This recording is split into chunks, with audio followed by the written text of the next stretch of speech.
Good evening, everyone. I want to welcome everybody to the December 13th meeting of the North Kingstown School Department Building Subcommittee. A few housekeeping items. I'm going to pass around the attendance sheet as I normally do. If you could sign this, work it all the way around so you can get back to me, so that way we can include it as part of our minutes, so I would appreciate that.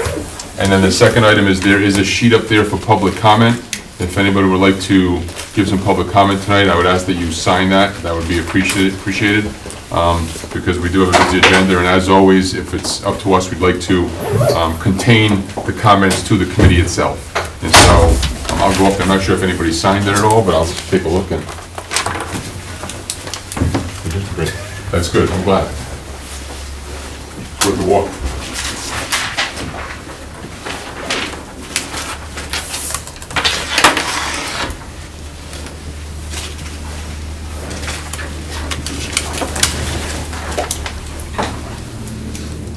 Okay, so we have two individuals who have signed. Lee, I'm sorry, Lee. No, I just wanted to see what you would do with it. Okay, give it a shot. Domazzalo? Not bad. Demazowick. Domazzalo. If you could come up to the microphone. Sure, yeah. Lee Demazowick, 334 School Street. No prepared statement today. I spent the better part of the afternoon in traffic trying to get over 195.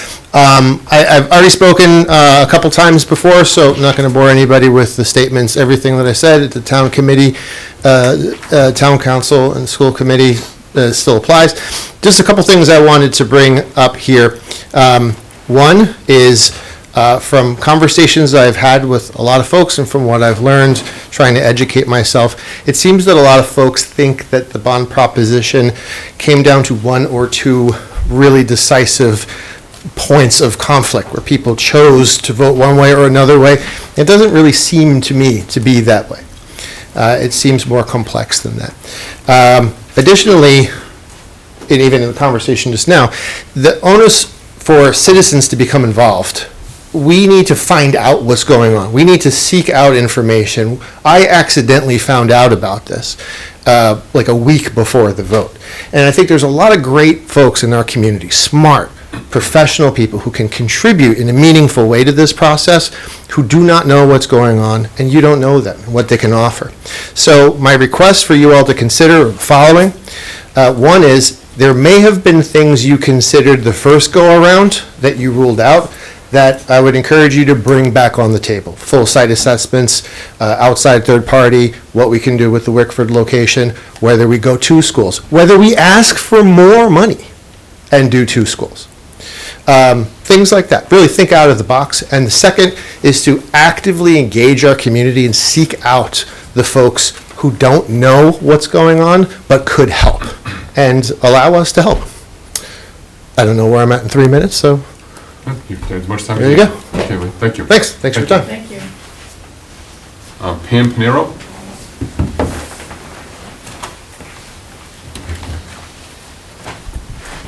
Pam Pinero, 710 Slocum Road.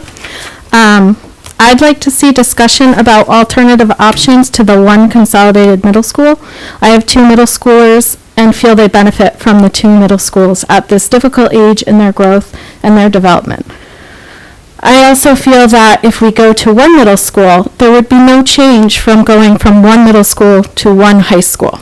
You are going to be with the same group of peers for 7 years. I went to these schools here in North Kingstown, and I valued the growth from elementary school to middle school to high school to college.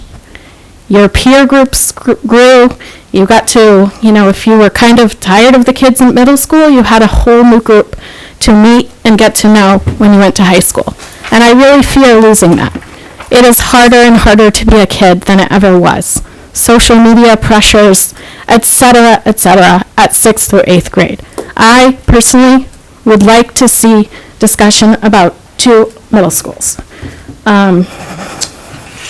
It was frustrating to me through this process that when 2 middle schools came up, it was always, we have to do 2 middle schools at the same time. Who says we have to do 2 middle schools at the same time? There was never true, real discussion for what it would look like to maybe slow down. All of these problems did not occur at once.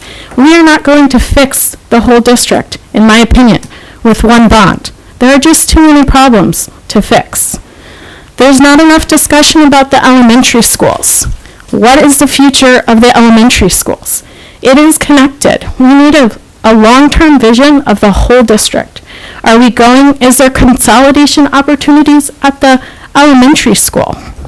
Our numbers are declining, not growing. And if you read, that's locally, nationally, everywhere. So what are we doing at the elementary school? Because I think we need a big picture of the whole district. I think it's been unfair that we have a brand new administration that had a lot of repair work to do. I'm sorry, but trust was broken for many years. And it predated the school committee, but it really never was amended. And it still is being amended. We're still getting to know the superintendent. I don't know all his values.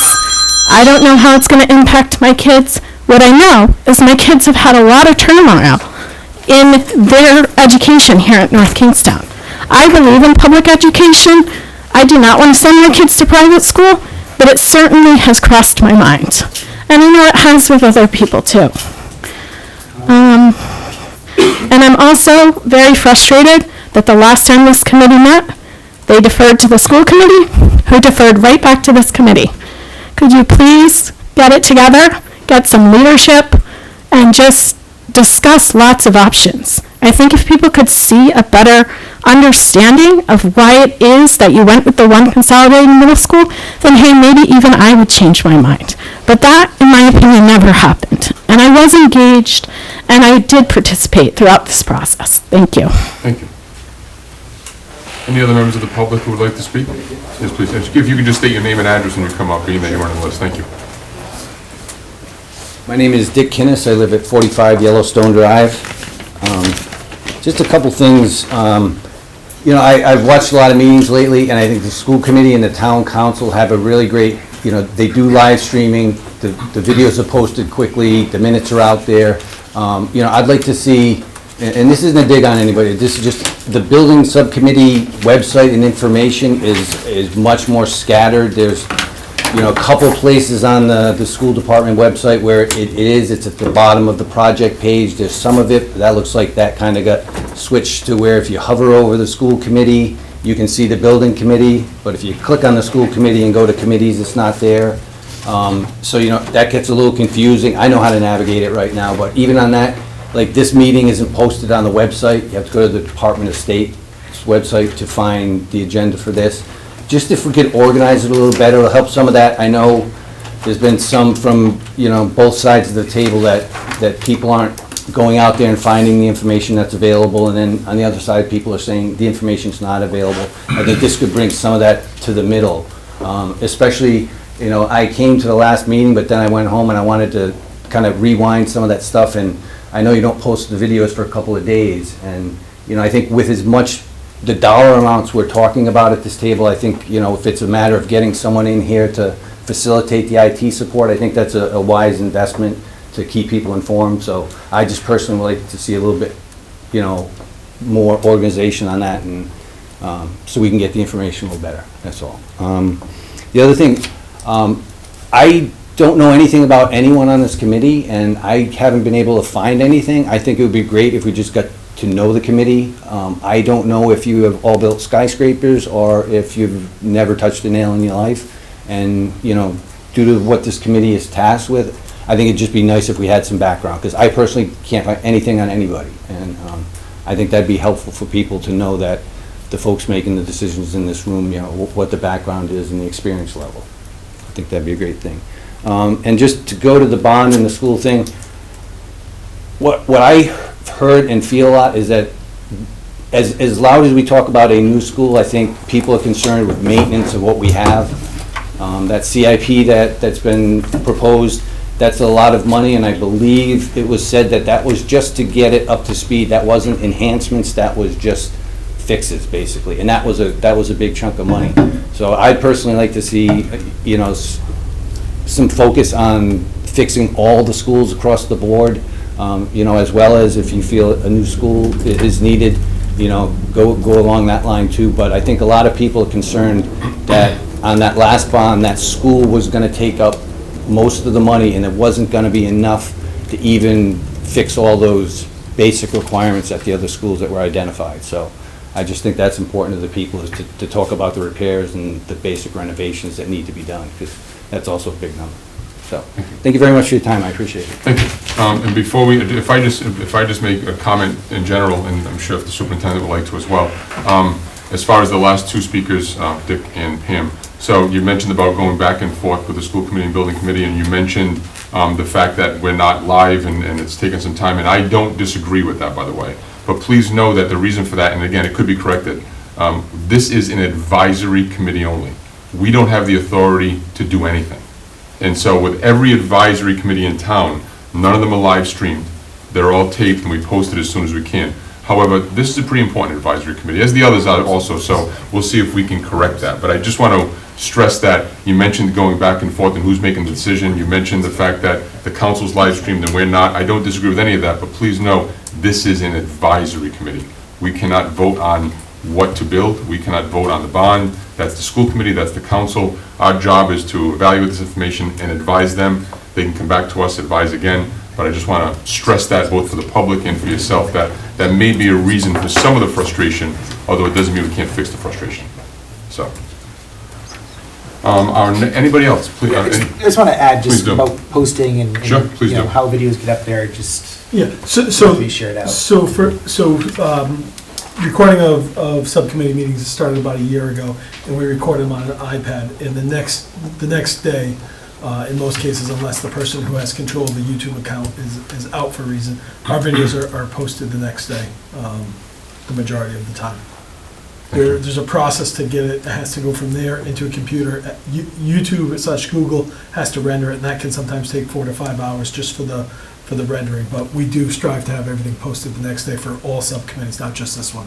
And even thanks, Mike, because even now that I think about that, even the town council, if I'll participate in a meeting, I can't go home that night and look at the recording. It's not posted till the next day. IT has to come in, they have to reorganize it, post it. So even that, and that is live streamed, Granicus, and even I have to wait until the next day if I want to watch that. So it just takes some time, and so that's why, you know, it is posted as soon as possible. So. And I understand that, and like, as I said, I didn't mean to Nope. say it in a mean way, that's one of those, you know. I noted your suggestions. Yeah, Yeah. I just want to explain why, Thank because you. sometimes people don't know. And others I'm an probably IT not guy, know, so I fully understand how it takes time and does that, you know, that was an area I think that, you know, could improve what both sides are saying, you know, that. Absolutely. And we're hoping this evening, we actually have a new audio system. So if you've noticed, we've been trying a few different audio because we're getting feedback that the volume was low, the volume was high. There was one meeting where I think every time somebody spoke, it popped. So the IT staff was actually in here this afternoon prior to the meeting before ours. So now it's coming off of these microphones versus at one point there was a boom microphone on there. So we are working to resolve the issues. And this setup will work in this room. However, if we have a meeting in a different location, it would go back to the boom microphone. So we are working to address it. Some of the longer posting times were because we're actually trying to bring up the audio or bring down the audio in the background. So a couple of times when they have been then put up and then pulled down, it was so that we could try and adjust the audio so people could actually hear or understand what was being said at this meeting. But tonight is a new audio setup, which we're hoping will be lead to a better experience for those watching at home or watching tomorrow. Thank you. The next item is the approval of the meeting minutes from November 27th. Hopefully I had a chance to review those. There's a motion in order to accept those. For a second? All in favor? Aye. Excellent. Obviously, the main agenda item is number 4, discussion of the spring school bond with some sub-items. The superintendent and I sent out an email early this morning, which I think, and again, the superintendent was very active in putting this together and giving us some options to discuss, which helps to try to make this meeting concise and organized and maybe leave tonight with some direction. So I'm going to turn this item over to the superintendent. Thank you. So as the members of the building committee, you received an email from us earlier today. I thought it was important that for this meeting that we come in with more of a structured conversation.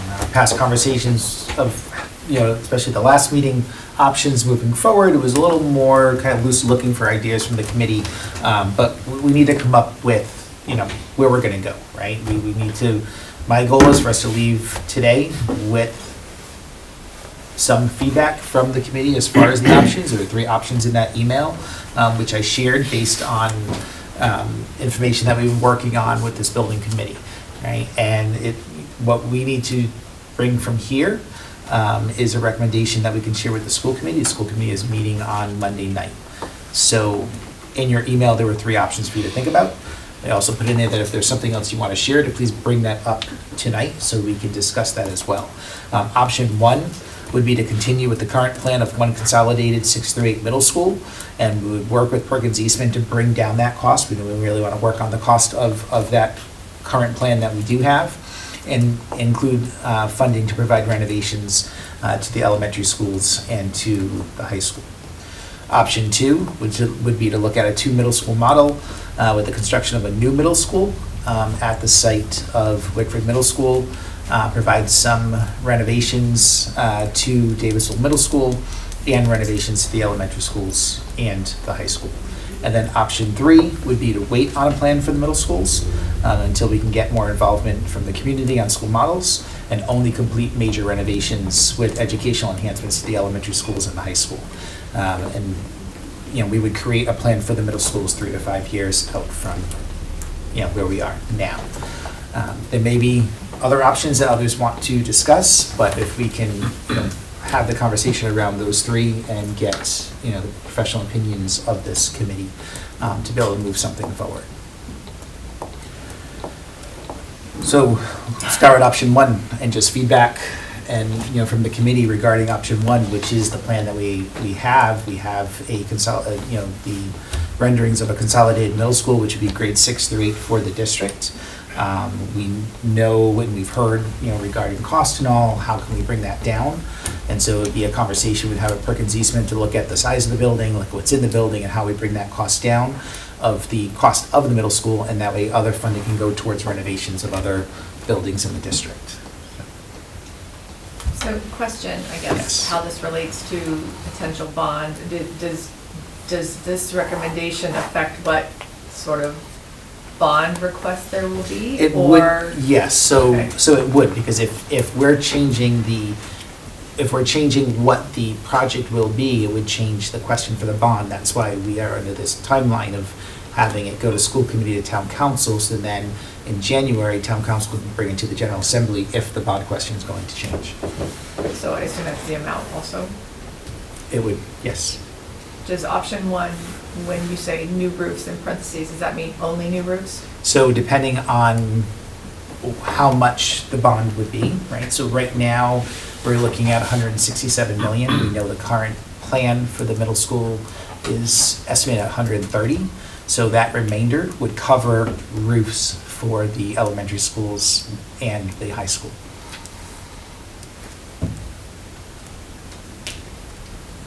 If we were to work with Perkins Eastman to bring down the cost of the middle school, we can also look at additional fundings going into renovations, and it could also be bringing down the cost of the bond as well. When I say the total amount of funds that we would need for the projects. So options 1 and 2 both put forward the other issues that are with all the schools, correct? It would, but it wouldn't cover everything that we addressed in our capital improvement plan last week. Right.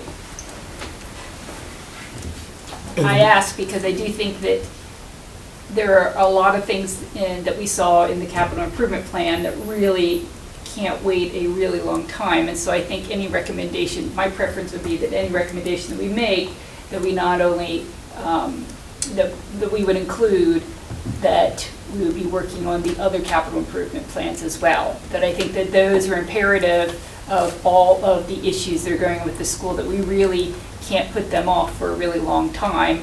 And because some of them, as we saw, need to be done last year. So that would be what I would say is, to get the conversation going, is that I think that we need to be looking at some sort of bond that encompasses the other issues. I think it's important to point out that through our conversations with Perkins Eastman, when, before the bond vote in November, when we push them on ways to bring the cost down, the main way to bring the cost down is to reduce the size of the school. So there's only so much, and this is their words, not mine. There's only so many other things that are going to reduce the cost of the school. So I think we'd have to be looking at, because when I posed the question, it was, we could make the cafeteria smaller, which would increase the number of lunches, right? So that we size the cafeteria for the school we proposed in November to have, to be appropriate to fit 300 kids at a time, which would do 3 lunches. We could, to reduce the footprint of the building, we can make the cafeteria smaller, we can make the gymnasium smaller, so instead of having a gymnasium that has 1 full court, and I think it was about 90% were the side courts, we can make that smaller. That has other impacts, but I think those are the ways we're looking at bringing the cost down, is to bring down the square footage of the building from I think we're at 140 or 144. Square footage. Mike, do you Square know, footage just a quick question about that. So thinking about like the space allocation and like space standards, has this subcommittee reviewed like what the Board of Education's kind of like space standards and like space allowances, like how far off the building that was designed is off of the minimums? Do you know if there was a lot of room there? We were, so Because I didn't it's think a that there guideline. was, yeah. So in our conversations with Ryan, because we did ask them that question, if we were to come in, if the guidelines say, I think it was for building over X number of kids, which ours was, it's 160 square feet per student is the guideline. It's not a requirement, it's a guideline. They did say that there are buildings being built all over that are below that 160 threshold. So that would be one of the ways to reduce the cost of the building, would be to reduce the footprint of the building, the size of it. Yeah, but like how, I guess my question would be like having, like just understanding like how much are we talking, like is that even like a thing that's gonna have a really impactful fiscal impact? You know what I mean? Like is it like a little bit, or is it like enough that it would be like still being able to meet great educational standards, but reducing it there? So I think if you're looking, I think we're somewhere, and I haven't looked at these numbers now in a month or so, I think we're somewhere in the $800 square foot range. So if you reduce, yes, you can get sizable savings by reducing footprints, looking at some of the educational spaces, Just for example, there's common spaces, right? So we were talking about the importance of having common spaces for collaboration. Is it necessary? It's not required, but we were talking about as far as educational programming for now in 21st century, those are spaces that would be worth having in a school. But if we're making the building smaller, those might be spaces we have to give away. We might have to cut down on something, the size of the classrooms, taking a little bit away from each classroom. And look at the style of the building.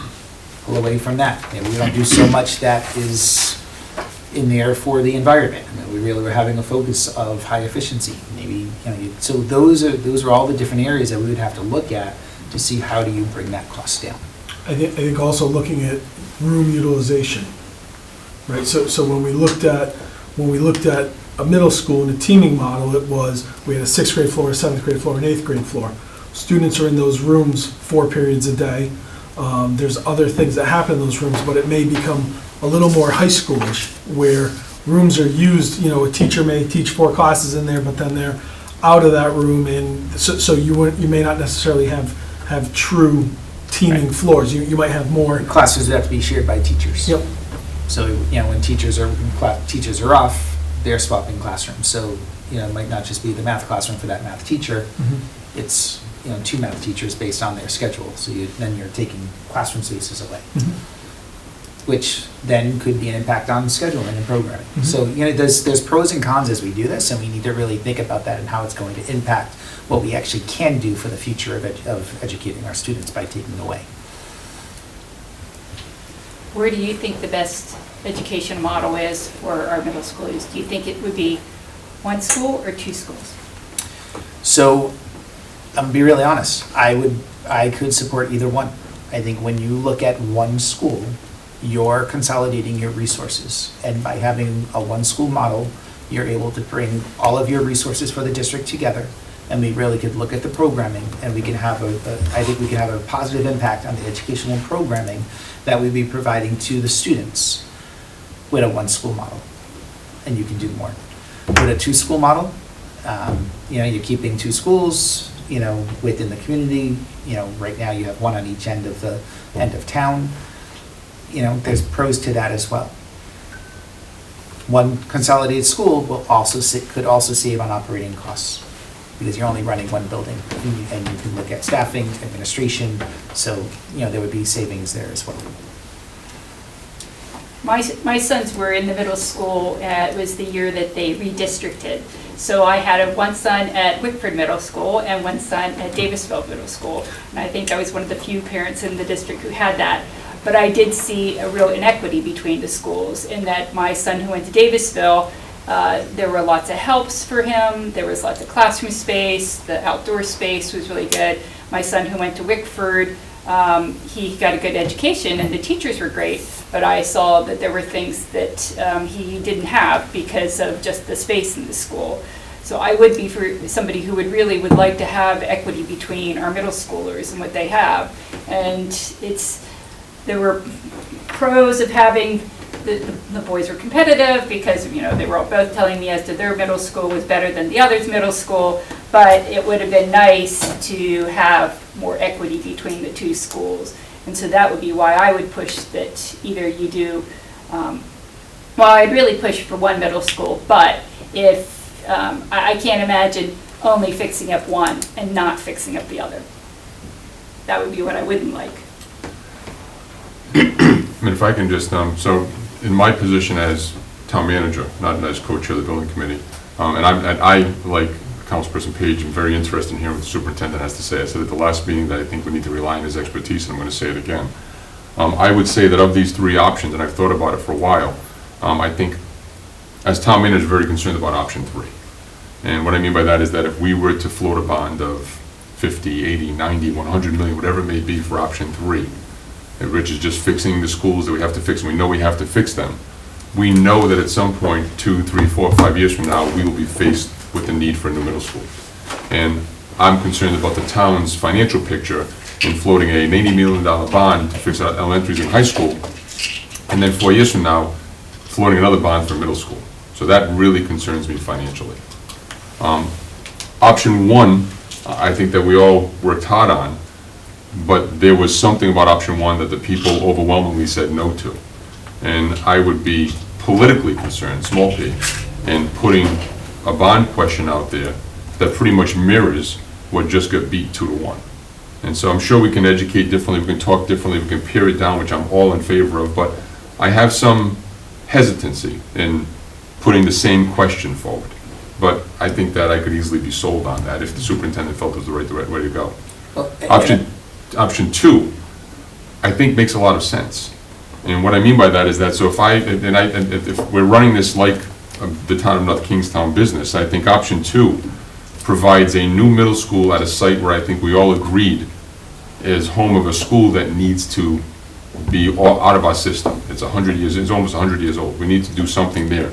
It provides improvements or a possible extension or expansion to Davisville Middle, and it addresses our elementary and high schools. And so the way I vision it is that if, in option 1, again, the superintendent can easily sell me on it, but if option 2 is the way, we can turn to the people of the town and say, for a price substantially less than what we asked for a month or so ago, we can fix the concern we have at Wickford Middle School. We can fix our high school and elementary with the roofs and hopefully open classrooms and other things. We can make some improvements to Davisville, and then in 2027, 2028, we cut the ribbon to this new middle school, and then we look to the public and say, okay, what's next? Now we have some room to focus on, well, you know something? We do need a new Davisville Middle School, because now that we see what's here, there's an inequity. And so now let's go for bond number 2 or plan number 2, and let's build a middle school. Or they may say, you know something? This works. The superintendent may say, this works. And so, as town manager, I'm leaning towards option 2 based on that self-analysis. But as I said before, I'm very interested in what the superintendent has to say from an educational background. So I'm glad Councilperson Page asked that question, because I need to know that he's comfortable with either option. And so, but again, as town manager, I have some real concerns with option 3. So, Can I just jump in? Absolutely. So I just want to add to, what you had asked me, what would I recommend? And the reason why I say I could support either one, there's pros and cons for both, right? But we also need to listen to what people in our community are saying, right? And that's why, a survey was sent out as well.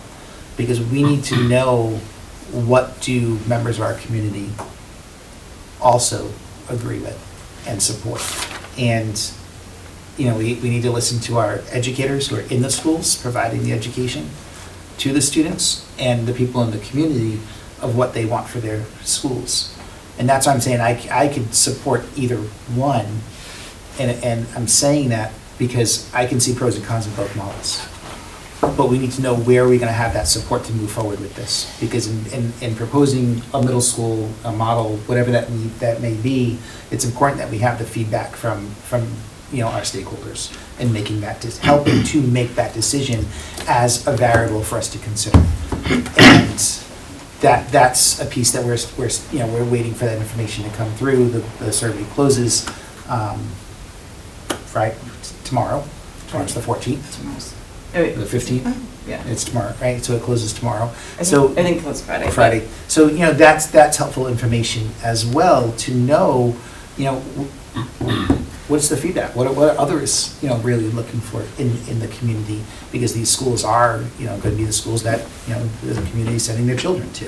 I think, going with it, if it was 2 schools, I hear your concern around, the equity and making sure that each school is providing the same programming of what's in there. I think also too, when we look at option 2 and looking at the needs, the reason why, I wrote it in the way of Wickford Middle School. Wickford Middle School is in greater need of repair than Davisville Middle School. And I think that we know that by the assessments we have, we know that by listening to, hearing from educators and parents and others in the district, as well as doing the tours and going into the building and working with our architecture and engineers and others. So that's why that option is there. Maybe if we are looking at that, Wickford Middle School is the school that needs the most right now, looking at what type of renovations could we put into Davisville Middle School, right, to help enhance that. So that way each school has something.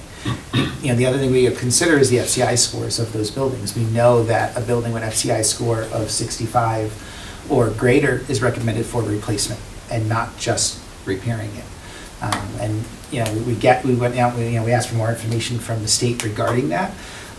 And so, when you have a building with FCI score greater than 65, and, right now with the current assessments, the middle schools are under 65, but what we're hearing and what we're being told, those assessments were done back in 17, and if you got a new assessment now, most likely, because also look at, what kind of work was put into those schools. Look at Wickford Middle School, for example, that's probably gonna be over 65. And so, the only way you'll get reimbursement on that is if you're doing renovations that's going to make it like new. And we've had conversations, and because we've had those requests about renovating the building, we do not have swing space, which means students cannot be in the building while the renovations are being done. We'd have to look at trailers, we'd have to look at other places.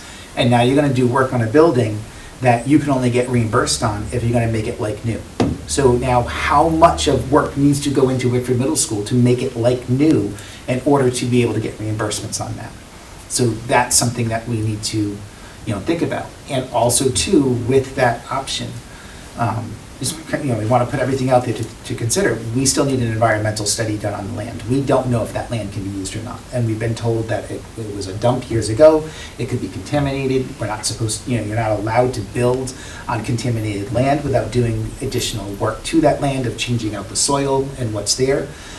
And a stage 2 is due by February 15th. Do we have enough time to do an environmental study right now to know that that can be used to put that forward in a stage 2? So these are all the things that we need to think of and consider with the amount of time we're under right now. I also think, and I know this committee, I'm here today as one of the school committee members because the member that's normally here is not able to make it. But I think always too, going back to like the grounding documents when making a hard decision is super important. And so like the facility master plan is the one that I always go back to because that was the one that kind of started the process.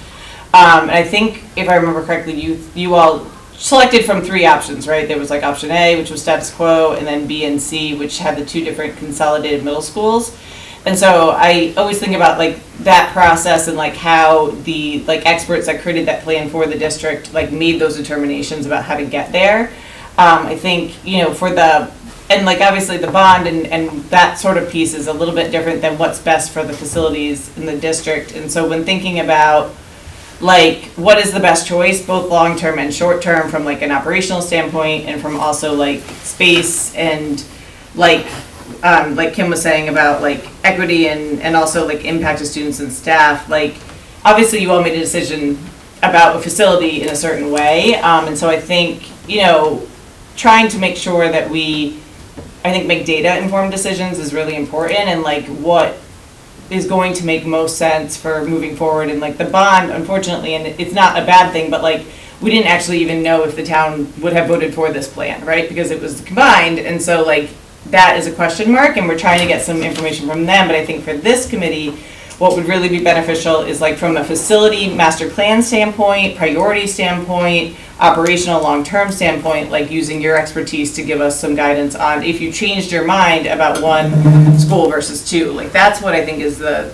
building school committee's piece, right? Is like that facility, like what facility-wise. Right, I mean, Yeah. the conversation we're having is what would be the, you know, the recommendation from this group as far as what to do regarding the, you know, our school projects of what's best for the schools and the work that needs to happen. I was just saying like those options weren't in the master plan. Like that's where like it's like that, if we're saying that document's not, you know, like that's where I just am trying to figure out what's best. I'd like to just speak on question 3.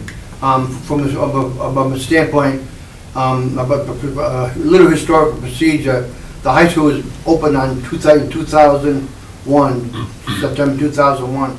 The initial plan for the high school, the initial, let's build the high school, took place about 1993. There was a group of people on the Booster Club, a group of people who we were trying to raise money to put grass on a football field and fix the lights, and we were trying to raise like $15,000 to improve a football field. And then people started telling us that this might not be a good idea because somewhere down the road we might need a new high school someplace. So we might not know how to spend money, we might not want to improve something that might be torn down. About 1995, when Dr. Halley became the superintendent, he came in with the idea was there that we could use a high school, we needed a high school. We finally got the approval in 1997, but in all that time from 93 to 97, we were visiting schools, we were thinking of ways of doing what we could have, what we could do. We went from a school with 11 buildings and 85 doors in 11 buildings to a school with one building and 6 doors, whatever, you know, in the whole process. But it took, like, the thing that would bother me with this here was that we were doing it so fast. Everything was quick. I know it was all because of the money, but there was so much other things you could be thinking about. I'm still not sure whether I think the one school or the two school.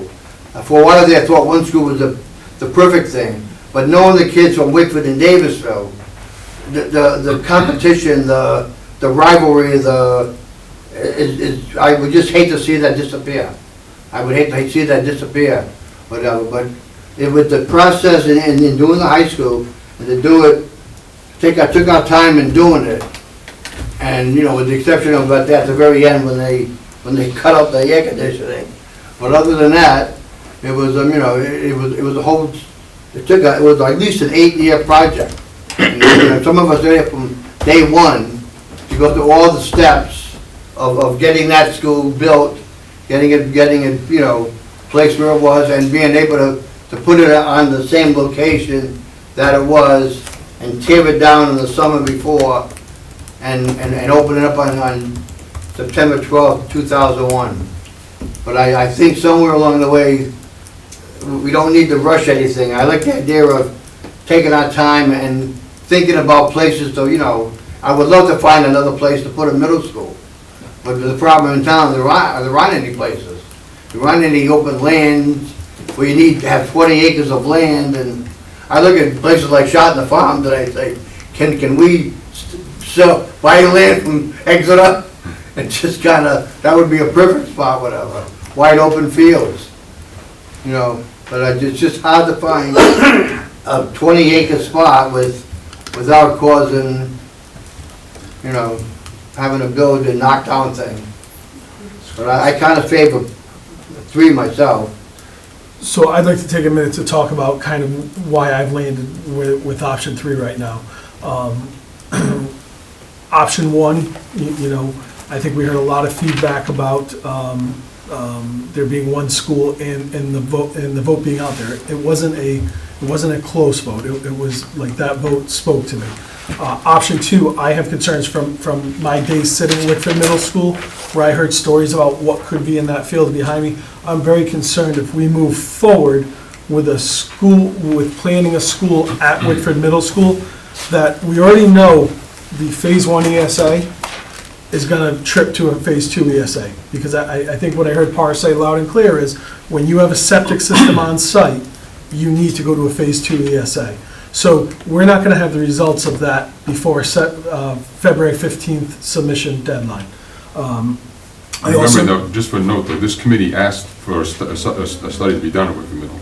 So just for the record, this committee asked that that site be, so I just want to put that as part of the record. Yep, so my concern is if we were to move forward with option 2 at this point, is we'd be putting a number of eggs in one basket, right? We'd be saying we want to build a school, a second middle school at Wickford Middle School, where if we learn in March, April, May, that site's not feasible, and we have let's say we have a bond question up there, what do we do now? What do we do at that point? That's a concern I have. We know that there's a survey out there. The survey is an open-ended survey that's going to take some time, depending on how many responses come in to disaggregate the data. I think we have an opportunity when looking, the public comment I heard was a lot about one middle school, but then there was, everybody was talking, or most people I heard were talking in support of the projects at the other school. So I'm wondering if we take the projects at the other school that we've identified on the capital plan to really enhance the 5 schools that people seem to support needing quite a bit of work, the 5 elementary schools and middle school. I think I may have just said 5 schools, I meant to say 6. The 5 elementary schools and the high school with roofs. I know we talked about a number of educational enhancements that we talked about at one time, but most likely weren't going to be able to happen, such as walls at Stony Lane, Quinnesset, and Fishing Cove. I think those are very important to the educational process. Roofs at our schools, the HVAC issues. We've got inequities across the district where we have some schools that are very close to nearly fully AC'd. We have schools that don't have AC. I think if we look at taking the 6 schools, 5 elementary and 1 high school, and doing a number of the enhancements, it's also going to, I'm hoping, build momentum when we have these schools that we've said, it's X number, and if we do hit a February 15th submission, we're gonna get Y bonus, and then if we're able to deliver that to people, there may be more confidence in a middle school proposal, and it gives us more time to do research, to find out suitable sites, to find out if we do land at a 2-school option and Wickford's not viable, what other options are there? Heck, we may say or recommend a 2-site option, but then find out Wickford's not feasible and there's not any other spaces down there where we can build a middle school and have easy access to spaces. So I don't want to say we back ourselves into a 1-school option, but we may end up back there, but at least now there's, in my opinion, would be no question left unanswered or opened. Your thoughts, Kenny? My thoughts on What Mike just said. what Mike said. So, I mean, option 3, Mike and I have talked about that. That's why it's there because I will say I'm concerned about all the schools right now. Right, stepping in as a new superintendent, coming into the district, looking at the needs of the buildings, thinking about the future of this district and of the schools. we need funding for everything, right? But we can't get everything, right? That's not something we can ask for. It's not reasonable to ask for that, to fix everything all at once. But I think we need to put a plan in place of how we're going to do that. The concern that I have, if we say right now 2 middle schools, is just the timing of everything, right? Can we get that in right now? I've shared that, prior to, to today. Option 3, if we did that, it would be getting funding for renovations and educational enhancements, because, we did talk about educational enhancements in the elementary schools. So it's not just renovating what's needed, it's really looking at enhancing some of the schools as well. However, it's not doing anything to the middle schools. And I hear what Mr. Mollis is saying, that, if we go out now asking for $90 million, right, to renovate elementary schools and high schools, coming back a few years later, would that even be possible to come back a few years later for funding for a middle school? Because we know the middle schools need work as well, right? The middle schools, look at Woodford Middle School, like that building needs a lot of work for the students and to continue having it running as a school. I know a lot of people say, well, look at educational, assessments that come out, the kids are doing great. Yes, the kids are doing great, but think about how much better they could be doing if they were in a new school. Just because educationally they're doing okay doesn't mean just leave the school and not maintain it, not put anything into it. And, it's not just about putting money into it for middle school just to renovate it. There's a lot that needs to be done in that building. The thoughts I do have with Mike's suggestion is that the bond failed so much that I am reluctant to go back out, and especially in such a short period of time, that if we decided we would go out for a bond to do a lot of the other things that are on our list, which is not a short list, it wouldn't be quite as imperative to have a bond that would be here in the spring. We would have a bond then in November, which would give more time to educate the public as to what are all the things that need to be fixed in places. And the 3 or 4 year range, when you talk about planning for a high school in 1993 that didn't come to fruition until... There's a lot of work in between that. Right, it does. Getting ready. Right, it gives us a lot more time, it gives us a lot more time to build public support, although I can't believe I'm saying this because I've been in Wickford Middle and I know how awful it is. But at the same time, I don't want to set ourselves up for spending money on something that doesn't pass. Just to clarify the question that's on the table for you and Ralph, the building committee is to advise on the necessity of school plan and the stage 2 application, right? And so with the stage 2 application, we obviously submitted the stage 1 application in September and February. Last February.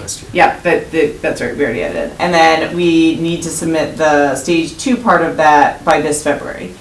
So my understanding is, it's the question on today is what should be in that stage 2 application, because you have to have all the way to drawings and renderings and everything in there to be able to be part of that application process. And so it's December 13th now. That is 2 months away with some probably school break built in there, right? And so what is feasible to have in that application versus future ones, right? We knew that we were obviously going out because there's also a funding component, correct, to the stage 2 application that you have to have at least determined funding or plan for funding. And so it's not that this is whatever plan you all want to do, it's what's going into the stage 2 application that's due in February, right?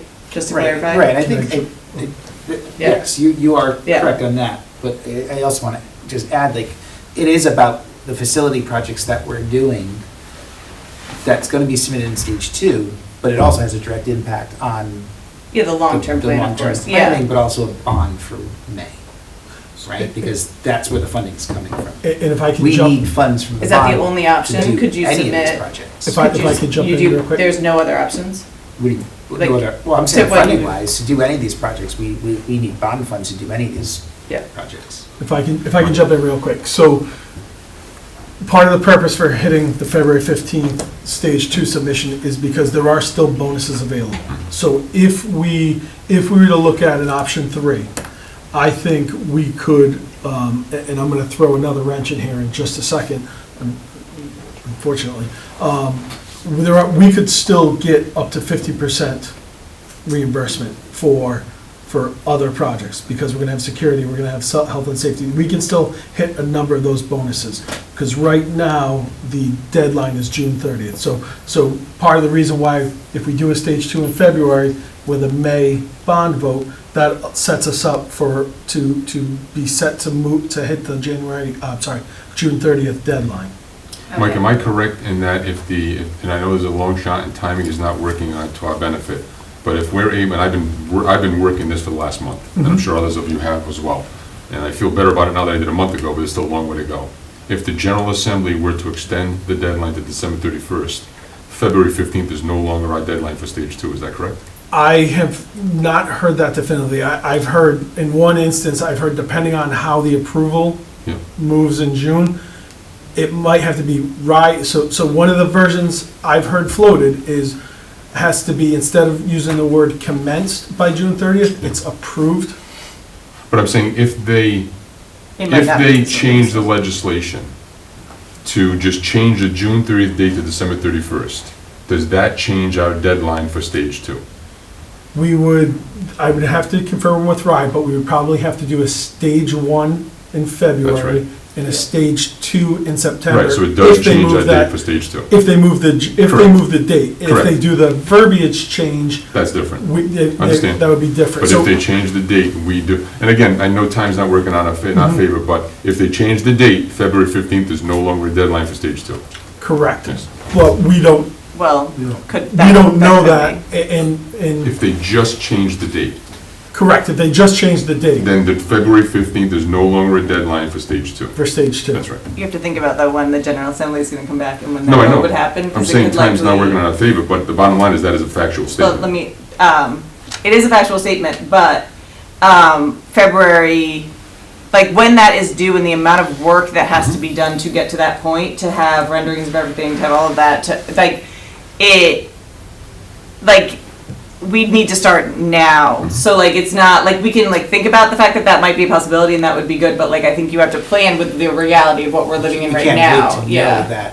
Yeah, you can't wait because what the to do. timing of when the General Assembly comes back and when they would make that decision is very close to when that deadline No is. doubt about it. And there's a chance, like, even if everybody's online to move it, like, I still think you have to plan with the concept of February is, we're trying to work on what we need to do and what we want to submit for February. If we get lucky and it gets moved, it gives more time, but I do think you have to plan for February based on, like, what you would want to put forward for the additional reimbursements. And the Stage 2 for the kind of work in option 3 is different than it is for a new building, for a Absolutely. new site. So this is schematic design, which Dr. Duve and I have been in contact with the architect so we had two architects. We spent a lot of times talking with Perkins Eastman because they were handling the new construction phase, but Rouse is handling the capital improvement stuff. So we've been in contact with them. They're confident, as long as they get an answer soon, that they can put together The schematics. our Stage 2 submission. So the other thing that we should consider is, in one of our recent conversations with RIDE, it was mentioned to us that a building with an FCI score over 65% would not qualify for reimbursements for state aid on projects. So the school I'm talking about is Forest Park. So I think when we took this capital improvement plan that we talked about last year, took out the middle school projects, we were landing somewhere around $89 million. And I'm just gonna use some round numbers to do some quick math. So we're gonna round that off to $90 million. I believe it was 10.8 million was going towards Forest Park. I'm gonna round that down to 10, just to keep the simplicity of math. So that means we would be eligible, if we were to do every project that wasn't the middle school in the document we went over last week, we would be eligible for about 50% of $80 million. So a $90 million bond would be reimbursed $40 million, so a $90 million bond would cost taxpayers roughly $50 million. One of the things Ride had mentioned to us, which was quite interesting, was to consider making Forest Park like new. So like new would actually qualify us for an additional 5%. So if we were to, so we're at the back to the $90 million original mark. If we were to do additional renovations to Forest Park, and we've not talked about an architect about what it is, but Ride had mentioned a number around $20 million for a school that size can probably get you pretty close to like new. So I'm gonna add 10 million to the 90. So we're gonna end up at $100 million. $100 million at a 55% reimbursement would actually cost the taxpayers less, because Well, it would be at 45 million. Yes and no, not to, and this was kind of misleading throughout the process, because you're being reimbursed on principal and interest. So actually, our savings is more than 45 million, but the cost is more than 55. A $100 million bond cost the town $200 million. Correct. Right, so it's not, so in So reality, we're getting reimbursed $50 million, $100 million, but it's costing the taxpayer 200 less than 100. So I was working off project costs, Gotcha, but not. that was a number that was floating around, just for those individuals who questioned us a lot on that, Mike. Yes. I want to be clear that the savings is a lot more than that, but the cost is a lot more than that too. Yes. Because So- they're paying 4% over 30 years. So to go back to so interest and other costs aside, a $90 million bond project without making Forest Park like new would be reimbursed to $50 million, whereas a $100 million project to make Forest Park like new, you actually cost the taxpayers $5 million less. Gotcha. Because you increase Which your makes sense, bonuses because you're doing and you're able to tie, if you tie those reimbursements all together, you get that 5% bonus on all your projects. So I just want to elaborate a little bit on what I said earlier, because I just need to hear from the committee and yourself and the superintendent and others, is, again, in my position as town manager, so while this makes sense on paper, that, we have a $90 million capital improvement plan that we need to tackle over the next many years, and the voters said no to a middle school complex, so now my problem is twofold. They said no to a combined bond. But one of the questions was Yeah, middle school but complex. I think that's an important I think it's very distinction to important. make, I think because it's very important for a lot of 255 million is a lot different than 167 million. No And doubt it's about it. fine that it was like that, but I just think that's an important piece. I think it's very important. When we're because talking We about- may disagree as to how we think the question would have resulted, but I agree Yeah. with you. But back to the point of the $90 million. So, again, as a town manager, and then my concern is that if we go forward with a $100 million plan, and it fixes elementary schools, much needed, much needed. Number one, 3 years from now, 4 years from now, I, as town manager, can't possibly support a $160 million bond for a new middle school or 2 middle schools. Because now we're talking $260 million because we decided to put this off for 3 years, for all the right reasons. And so, because we can't handle that kind of debt in town.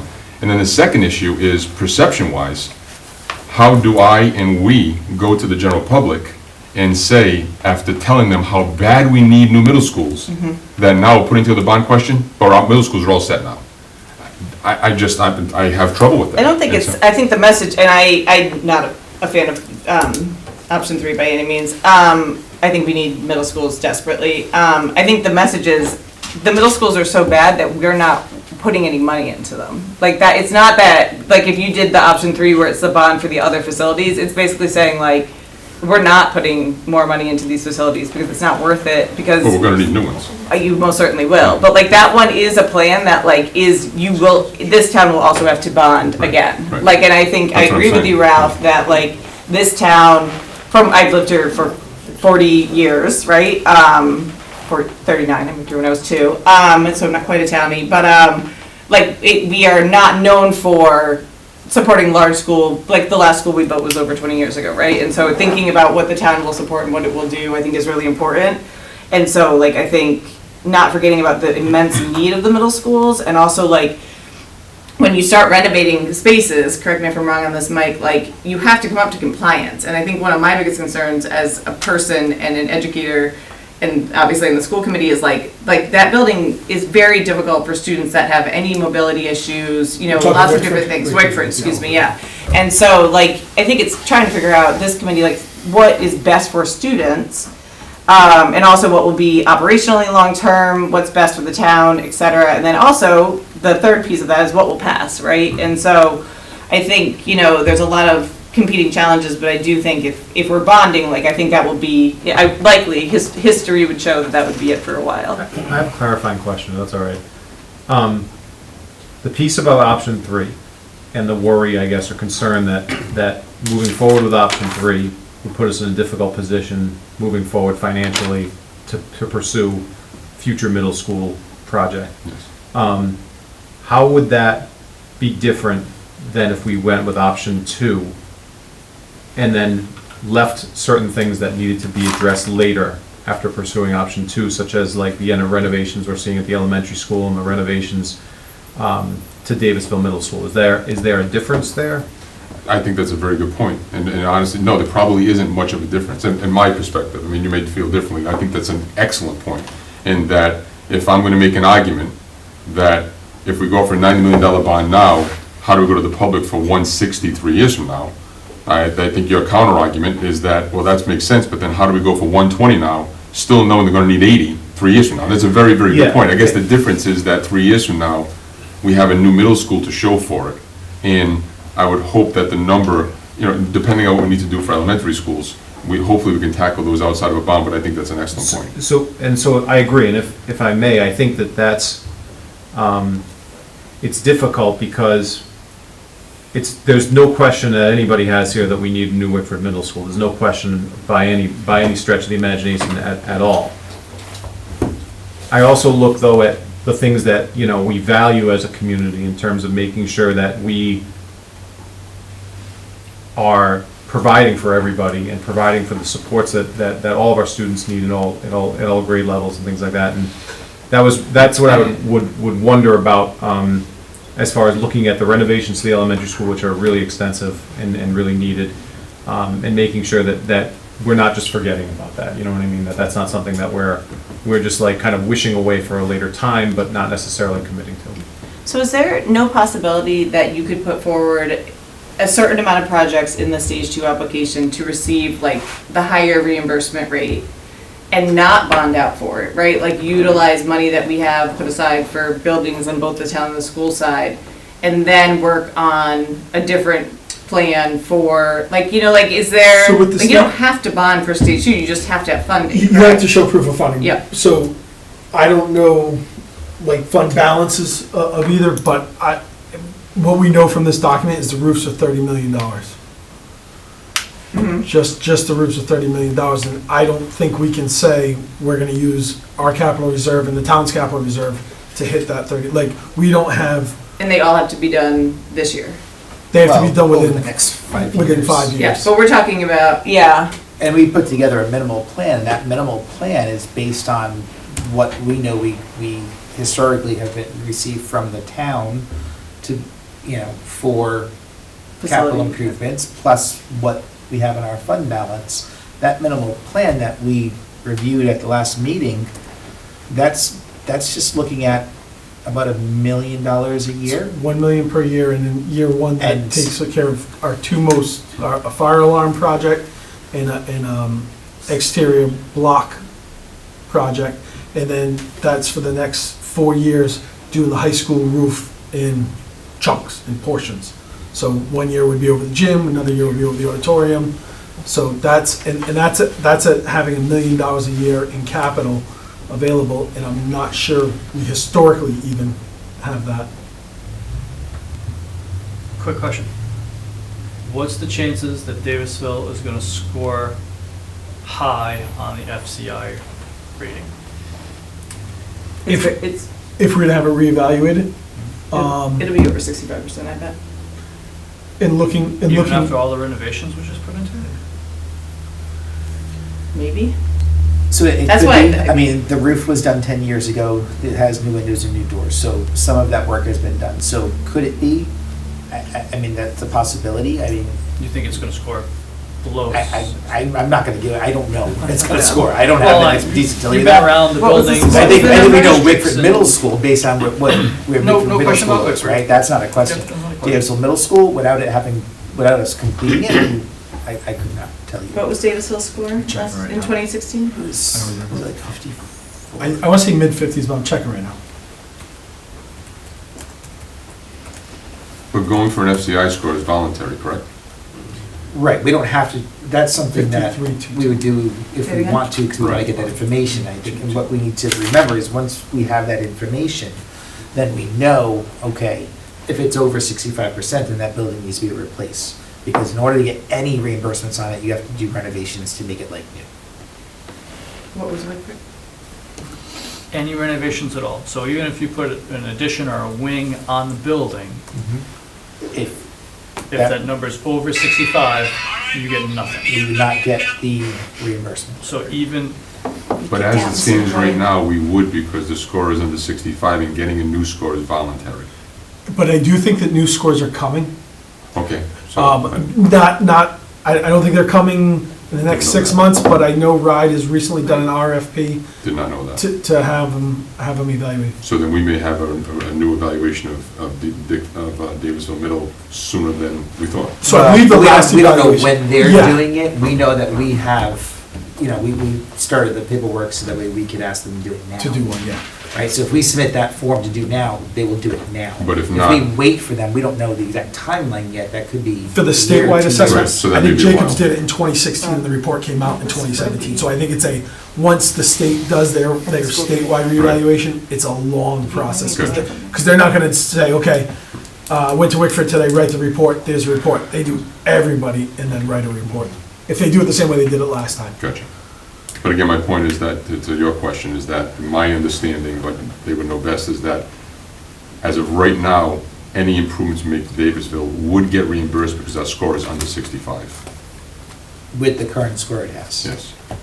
And getting a new score is voluntary, unless of course. Rob, are you saying that we don't have to something do it so that, like, if you do it and it goes, like, is that what you're saying? What I'm saying is that if we were to decide on making renovations to Davisville, we should not go for a new FCI score. That's what I thought you were saying. okay. Mike, real quick, you talked about the renovations to all the other schools and you're using the 50% number. So are you including a new school for the newer and fewer? Because isn't that how we got up to the 50% number? 55, that was how we got up to 55, So 50% is Yep. without the newer and fewer. without the newer few. If you hit all the other ones. Okay, thank you. And the way, if we We were just started to, talking, it was 38 and all of a sudden it was 50, I'm like, wait a minute here. So our base We're a new is school or not? 35. Our base is 35, and so that's, I think, an important thing to think about is, and again, because like the February, let's say the General Assembly, I always go with the assumption whenever I'm planning something that like nothing's gonna change, right? So hopefully something changes with the deadlines, the timing, whatever, but say it doesn't, right? So I always plan for that.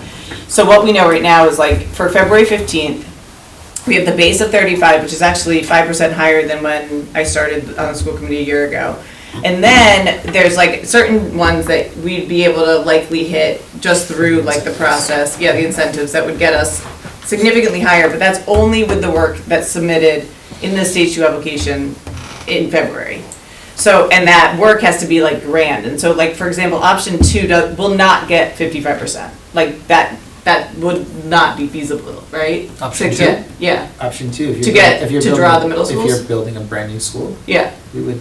No, option 1, like timeline wise, would you So be, you we would wouldn't be get- able to hit that, Oh, right? the timeline wise. Yeah. So we would need to have it, so to move forward to stage 2, you have to have the environmental study done on the land. You have to have like all of it done, I mean, you have to have the whole plan done, so, And you have to have the drawings. yeah, so that's not happening So- in 8 weeks, right?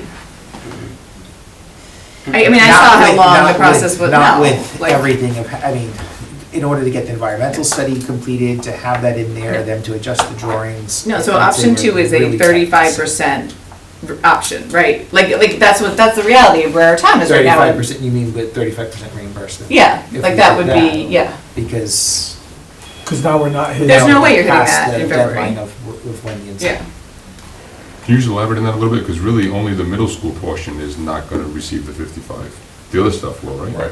Yeah, so that, Not 55, but No. 50. 50, right. The other part will, the middle school wouldn't. As long as you're combining and packaging them together, you can make all of those in, Other Five categories. percent. We're gonna do the stage enhanced. 2 in February. Right, gotcha. And you're saying that there's no way option 2, If stage you- 2, considering option 2 could be completed by February 15th? no, in my opinion, not, and I am not an architect, I've just built a couple of buildings from the If- civilian standpoint, but I don't if think we the were- timeline works. So in order to get the environmental study done and the design work for the middle school at Wickford Right. Middle, So, we are really tight on time. right, so I'm just saying, again, I know I'm repeating myself, but just so what we're saying is that if this committee chose option 2, it's your professional opinion that we couldn't get the stage 2 done on time to receive the 50%.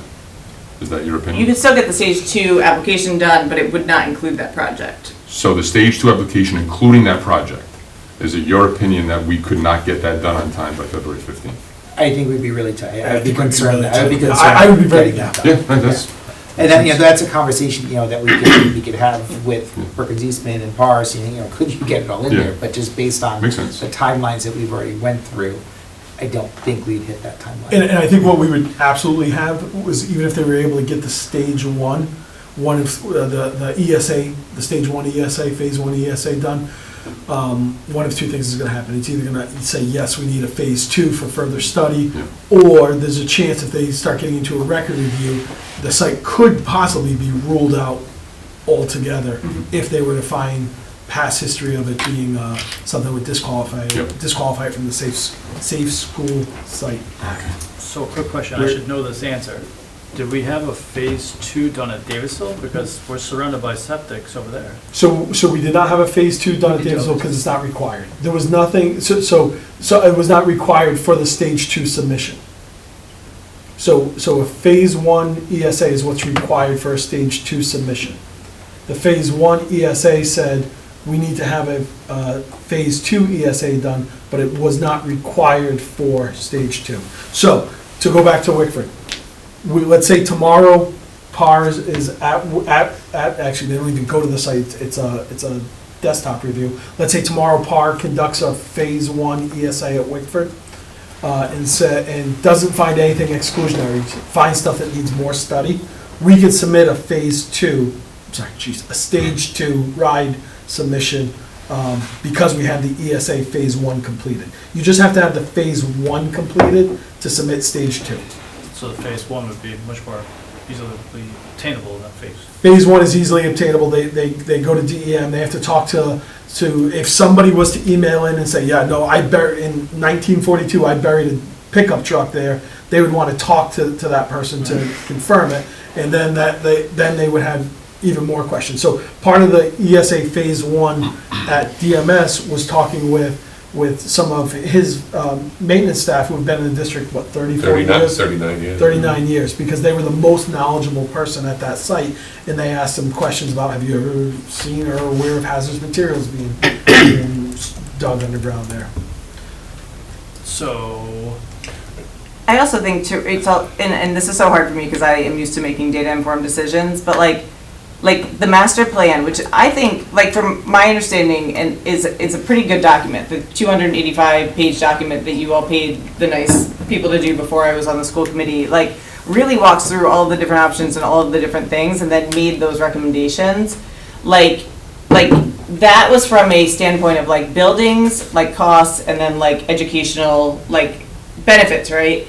And so, like when thinking about other plans, like it's not that like 2 middle schools is probably an option, but like when your master plan doesn't dictate that, and that, like that's like where I always come back to is like what data would support that, and like I definitely very much care about public perception and different things, but I also don't think the vote told us 100% that the choice that you all had recommended, like, or that at least I'll say the school committee had put forward as the bond, like it was a complicated question, and so like we have some anecdotal data, but like I keep going back to the plan and thinking, so the plan identified all of these things. It talked about all the things that Dr. Duva talked about, that we know we have maintenance on the elementary schools, we have work that we have to do at the high school, like with the air conditioning and et cetera, and now a 20-year-old roof, and then obviously the middle schools. And so I think from like a building standpoint, like there's 2 different conversations. There's the long-term plan and what do we need to do, and also what do we want to invest in buildings that we have now, and that's where I get really concerned with the middle schools,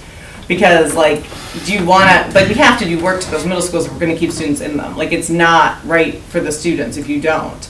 So like it's just, what does the town want to do? Does it want to bond to renovate right now and try to put money into those buildings to make them a little bit nicer, knowing that we're not going to get long-term return from them?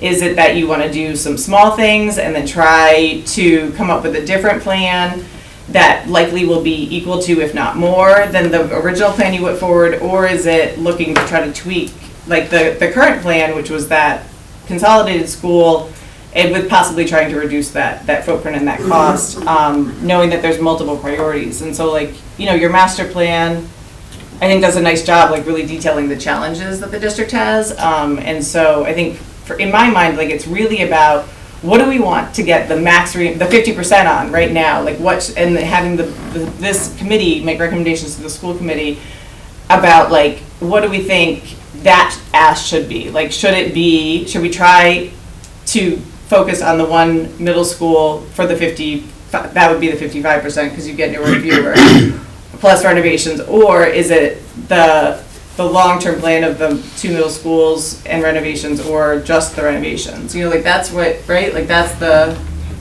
Just as a point of the master plan though, and I want to say that this does not reflect anybody here, the school committee members, they weren't there, the superintendent, so this is a reflection. But, and I agree with the chair in that you want to make data-driven decisions. The problem that I have professionally is that master plan is the same master plan that probably interviewed a dozen people and decided that Quinessa Elementary was the best site. And they missed out on everything. So I agree with the chair that you want to do a data-driven plan, but that master plan, I personally don't have much confidence in a lot of it because it was 12 people in a room. Do you need a new master plan then? I don't think, We had because it wasn't just 12 people in a room, there's a lot of data in Well, I thought there here. were 12 people, then they put their dots on the board, and that's what I read, and Yeah, the regretfully, focus it wasn't a lot of groups, people. the focus groups was had very low small. attendance, but I would say the other 250 to 270 pages of that I'm sure document there's are a lot of pretty good legit. data, but they Yeah. did say Quinessa was the appropriate place, and they didn't see any environmental issues, and regretfully, that wasn't the case. Again, no reflection on any of us, or the people who did that, it's easy to miss, but I just get a little bit Well, you concerned wouldn't know about that using data. information, you wouldn't know that information until you actually did the Well, They had a follow-up. statement that said there was So no one of the environmental things that I concerns. see is that we have a plan here that I think that we all agree that there are major renovations that need to be done in our school district. So I guess my thought, and please feel free after I say this to disagree, is that we at least say to the school committee that we think that we need a plan to be working on these projects, and that would be the least that we would put out for a bond for the, to the voters. And the question is about the middle school. And I purposely put those as two different things, because I'm not sure. I've heard Dr. Dubus say he likes option 1, he likes option 3. From what I'm just hearing, the little bit of conversation here, people aren't really sure about option number 2, because that doesn't get us anywhere in terms of what we need to be for a middle school. And that's, we all agree that something needs to be done. We don't agree on if it should be 1, 2, now, later. But I would say at the least, it sounds like we should say to the school committee, our recommendation would be, we need to take care of these. And then we can have the conversation as to what we want to do, make a recommendation about the middle schools. To build on that just a little bit, can we reduce option 3 to be less, to give us more bonding power later in the future when we're ready for the middle school? So we had a huge list, $90 million worth of work.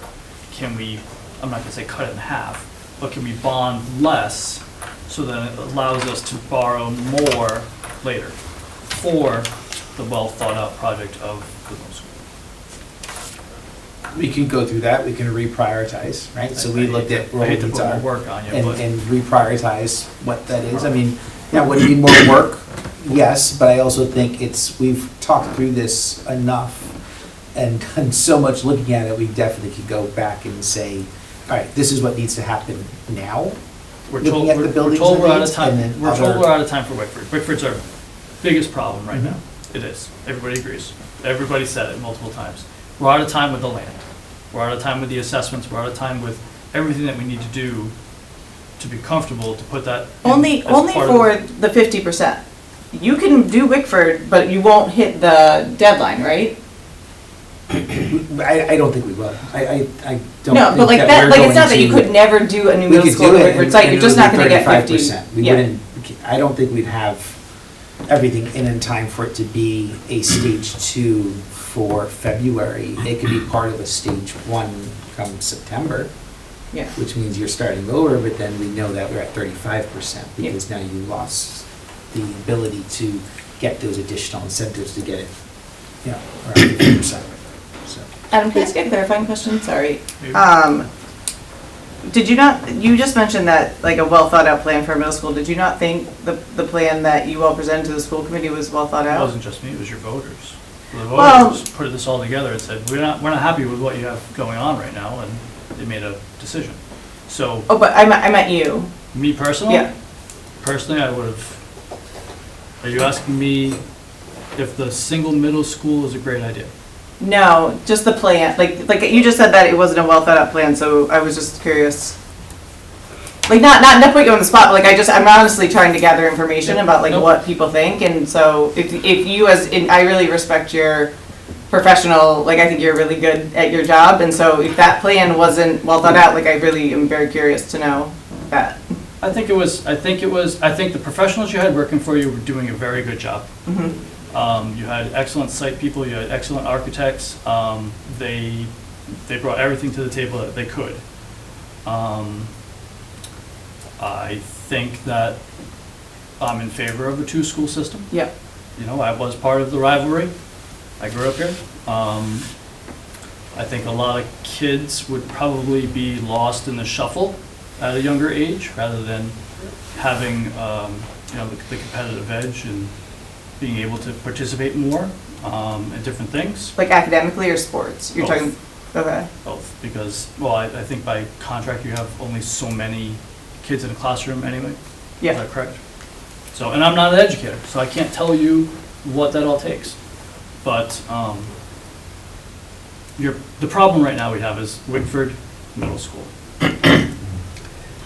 So what about if we forget about Wickford Middle School, school and site, we leave it as it is?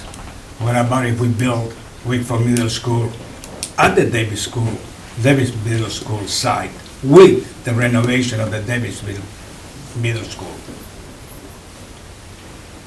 Wouldn't that cut in half the big bond, plus you could use that other half to renovate the remainder of the schools that you have in trouble? So I'm gonna jump in here. So say that one more time, Dante. You drop the forget about Wickford Middle School. Yep. We have it, Wickford Middle School operational because it needs to be operational. Yep. We built a middle school, let's say Wickford Middle School at the Davis Middle School site, and renovate the current Davisville Middle School in junction with the new school at that site. We know that the site is So you basically having two buildings at that site. correct. We can't do that because of the land. One socket did that. They No, had but, one giant middle but school. we don't, we have to give back land we take. So if we take land to put a building on it, now we don't have land to give back to the government. So the land, the land you guys maintain is in a, I don't know what you call that. Open space easement. Open space easement. We'd have to somehow give them land to cover what we took. Because right now, the thought was, put the new building up, knock down the other building, and give them back the land we took over here. So we're gonna So it's an even swap. So It's a if good we idea. can't give them back land. It was bought with the National Park Service, and so as a But at result. the end of the day, you will still kind of occupy the same, I wouldn't say the same, but you will still occupy the same footprint.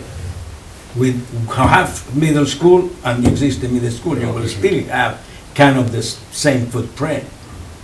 I don't I don't think so. It's gonna be a much smaller, we'll go 3 stories. I appreciate the Yeah, it's a great thought. It's a great thought I process. get it, but you could do the new middle school kind of more compatible to what you guys need. And you could also, I don't know, I mean, it's just that. So what you're saying, then you'd have 2 schools on that site, Correct. 2 separate schools. Once that is done, then you One do still- whatever you want with the Wickford Middle School You still site have the and people build. Right. You With still the- have with the everything. 45-minute You still bus have ride all the issue. schools on the same side of town. Fields. Yeah, and no fields. The other question, again, with 2 middle schools, Wickford and Davisville, if you were to build on Wickford site, you would look at the build where the baseball fields are, but if you couldn't do that, would you knock down Wickford You'd have to knock down Wick to build on that same site, and if you did, what are you gonna do with the 500 students? Right. You got 500 students with no school. Well, that's why the testing of the land would be important, so we could see if we could build out front. leave that Yeah, but school if you operation. build up front, like you said, you might run into a few Oldsmobiles and Cadillacs. Never know. Or train. Never know. I think the tricky thing too is like the statement, Adam, that, like you were talking about with like the voters, like 33% of the voters in the town voted, right? So over almost 70% of the town didn't even show up. So that is a different problem for a different day, because we did it off your election. And then, you know, obviously it failed, but like, again, it was combined with two projects that were put forward. And so when I think about, and I know people like think I lean one way or the other. I actually just want to do what's best for this town and what's best for students, like whether that's 2, 1, whatever. I always think about the money piece of it. And I think at different points in the process, we had seen like the square footage cost for building 2 separate middle schools. And I believe it exceeds the amount that it would be to do the one consolidated, because you get the 2 auditoriums, the 2 gyms, all of the things. And so I worry about like if that price gets higher, then I think 167 was the building plus renovations to other schools. Like if it goes up, like are we gonna get the town support for that? You know, like I worry, because I don't think it's gonna be cheaper. Like it would achieve other goals, right, of having one still closer to the south end of town, being able to still have sports competitions, but I don't know if it solves the like it was too much money or we don't want to have our taxes go up concerns. Like there were other concerns too. I think what that made the 33% of people that showed up to vote maybe not support it. I think some people, you know, some of it was combined with the other one, and they didn't like that, and they wanted the choice to pay. You know, I think there's a lot of things going in, but I do worry about like the cost escalation of 2. Plus, then you have 2 without the 50 whatever %, right?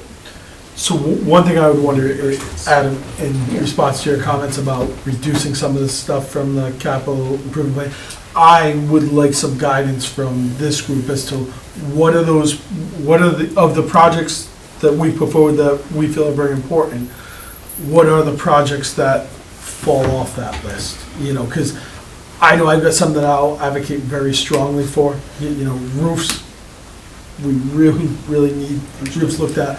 Building envelope. Building envelope. But then there's a project at 3 schools in here that I think are incredibly important educationally. And that's at Stony Lane, Quinnesset, and Fishing Cove, and those are the interior walls. And that is I mean, surprisingly, that's a large number. I want to say that's roughly $18 million in this project that is making those isolated classrooms. And that's where I won't be able to help. Yeah. Because I'm not an educator. I went there. Mhm. I didn't have the walls. My kids went there. They didn't have the walls. So I can't help on that. I'm gonna tell you, if you put the walls up, you're gonna have to change your HVAC, Mhm. you have to change your sprinklers, Mhm. whatever else. That's all included. And that's all, Part of so right, and that's where like, when we put this package together, we thought, okay, if we're putting up the walls, let's also address HVAC, fire alarm, electrical, because all that stuff. And then, what, you know, Hamilton, Forest Park don't have air conditioning. Stony Lane and Quinnesset does. Some, Has sections of it. Fishing Cove has, a section of the school has air conditioning, the other section doesn't. So it was trying to bring all of our schools, the high school, just about every area of the high school has air conditioning. The middle schools don't have any air conditioning. So it's trying to bring about, right now we have elementary schools without AC, you know, and so that's why this plan is kind of trying to bring everybody, you know, looking at equity across the district, when it comes to different areas. That's why, one thing I'll just share, like when we're talking about those capital improvements and looking at ways to enhance the educational facilities, right? There's, you know, we talk about walls, gymnasiums, media centers. Those are all projects that are going to enhance the education in the schools. Mr. Mezzanotte and I have been going around to the schools and talking to students. Part of, you know, student voice is really important. And we were at one school last week, and we were talking to the students. It was an elementary school, it's Fishing Cove, and we talked about what they love about their school. And if we could make your school better, what is it that we could do? They mentioned 2 things, no prompting to them, that are on that plan. Do you know what those two things are? Walls. Walls and a gymnasium. Yep. And we say that it's great that we're hearing that from you, because it's important, as we're saying, that we need to listen to our people in our community. We need to hear from our students, and those are elementary students that are saying to us what would make their school better. And they said to have walls, because part of Fishing Cove does it, and to have a gymnasium, because Fishing Cove doesn't. And both of those are on that plan. So when we start thinking about prioritizing, it's important that we're listening to those that are the people, the kids in the schools. They know it's gonna impact them as well, too. And I'm gonna add to that, because, you know, I think that we have issues that we know we have to address, right? Like Dr. Dube was talking about right now. We know we have to address those issues that are currently on the capital improvement plan. It's clear. We know we have to address the middle school. What we don't know is what the consensus best decision is for addressing the middle school issue right now. We know we got feedback on one approach we took, right, most recently. So we got that feedback. We have a lot of different opinions coming about what we do in the future. What I've heard around town a lot when it comes to why our attempt wasn't successful, what I've heard a lot has been that people felt like the process was a bit rushed. Fair or not, that's what I've heard a lot. Okay? So one of my concerns is that this is a significant decision and a significant investment in, you know, not only finances, but also like the values that we have as a town, as a community, as an educational community, the values that we take very seriously. My concern is that a process to kind of like push this forward quickly with regard to the middle school and with regard to like just kind of like honing in on that and downplaying some of the other things, I would just be concerned that because there's so many different opinions out there about that right now, that an attempt to force that and rush that through is we're going to be hearing the same kind of things that we heard from what we just experienced. That's my concern. I agree. I mean, I don't necessarily think this was rushed. We had 6 months to develop this plan, and I thought it was well thought out. But if we think we're trying to put a new middle school plan together in 2 months, that's, I mean, with perceptions, it could be the same, and worse perception that it was rushed. So I completely agree with you on that. And I don't feel confident enough tonight to say, oh, yes, my recommendation to the school committee would be to, you know, take number one, again, without having the survey, you know, back. At least I'd want that back to see what people had to say. And I mean, Aaron, you know, I've been a big proponent of the middle school, but I don't feel as if I, as a building committee, could sit here and say, without this survey, to say, yes, my recommendation to the school committee is to push forward this. You know, I'd want to know, would we have more time to, you know, would our state legislature be able to give us more time to have the bond vote in November? I mean, at least that would make me feel a little bit more confident of putting a plan together than anything here in coming forward again in May or whatever the time would be. Now, in saying that, though, I do feel okay about the other projects that we have in here that we say are really critically important that have to do with walls and especially the roofs and that sort of thing, to say, yeah, if we don't think we're going to get a bond to be pushed to November, I definitely want to take the bond in May or whatever the magic date is, to at least be talking about those critical things. Because we have had lots of time to be talking about those. And I think that sounds, from what I'm hearing from everybody, that we pretty much agree that these are the things that we need to do. And I think from public comments is when we've had these meetings, is people have been in support of the other projects that we were putting forward with, you know, there was concerns over the middle school and the cost of the middle school, but I didn't, at least I don't recall, and please, if others do, let me know. I don't recall too many people saying, well, no, you don't need roofs, no, you don't need, you know, HVAC upgrades. You know, I don't recall hearing much opposition to the other projects. It was more of take care of what you have. Yeah. I agree. Yeah, I think that, so what's super important and like is, and the administration's definitely heard me say this as chair of the school committee, you need a deferred maintenance plan. Like, you need to be doing continuous work to your buildings to make sure that you're not in a situation like this. But also, we are in a situation like this where we have a bunch of buildings that were built, you know, in a certain time frame that need, you know, some pretty hefty things, and including our newest building, which needs a new roof. Like, that now we have 40-year roofs, right? I learned that the other day, but, so I think the biggest question that I think the school committee, and Rob, correct me if you think differently, is that we need some guidance from the building committee about what the administration, like what the administration should focus on as far as the stage 2 application. Like, that's the biggest piece, is like, if we are going to try, like, what are we putting in for that? And then, like, the school committee can figure out the other pieces, but like, as far as the building piece and different things, what are the priorities, and like, what are the scopes, and like, I think that's like the biggest area. Like, what would you say, or Rob, So as far as like where we need the building subcommittee's guidance or advice? Because there's some really amazing professionals in here that are built buildings and work for the town and different things. So, like, they have a lack of information, but like, can you wait to do it, like, Can we wait to do, for stage 2? well, if we wait to do a stage 2, then we'll be submitting a stage One. 1 now and then the stage 2. So I guess later. the question on the table is, does the building subcommittee, like, or do we want to try to get 50% reimbursement on anything? Right, is that kind of where we're at this point? Well, I think that was the whole conversation here, and that's why we went from school committee to here Yeah. to have this meeting, is to get some direction from the school building committee to bring back to school committee on Monday Yep. of where we're at right now, because the incentives are going to expire come end of June. Yeah. So if we're going to put in a stage 2, what is that work that we're doing?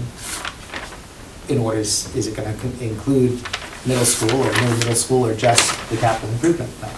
Right, and I think what I've heard and what I'm gathering from what everyone is saying is that it's either option 1 or it's option 3, because we don't have time to go back out and relook at a whole new middle school plan and the amount of time we have.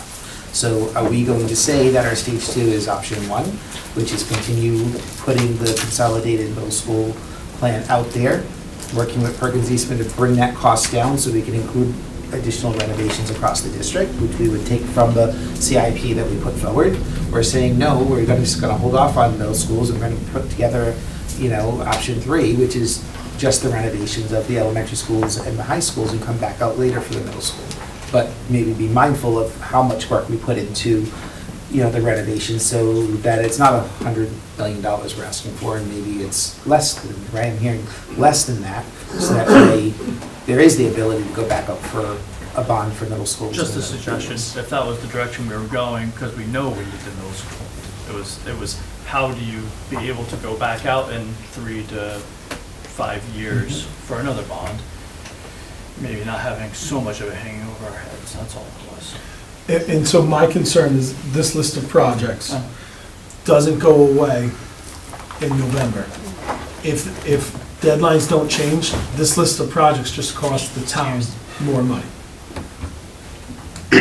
And we've fallen another year behind. So on this list of projects, if we get our stage 2 in February and we have a successful bond vote in May, these projects start, this summer. Otherwise, At 50%. at 50 or 55%, depending on how you look at Forest Park. Yep. Otherwise, this whole plan gets pushed another year, and in this plan is a 5% per year cost escalation. So this plan only gets more expensive the longer we wait. But the roofs aren't getting any better, like, everything in this plan isn't getting better. Sure, the walls, they're gonna escalate, they're not gonna degrade any further, like the roofs are, the building envelope. HVAC in many cases isn't gonna degrade because we're making enhancements to it.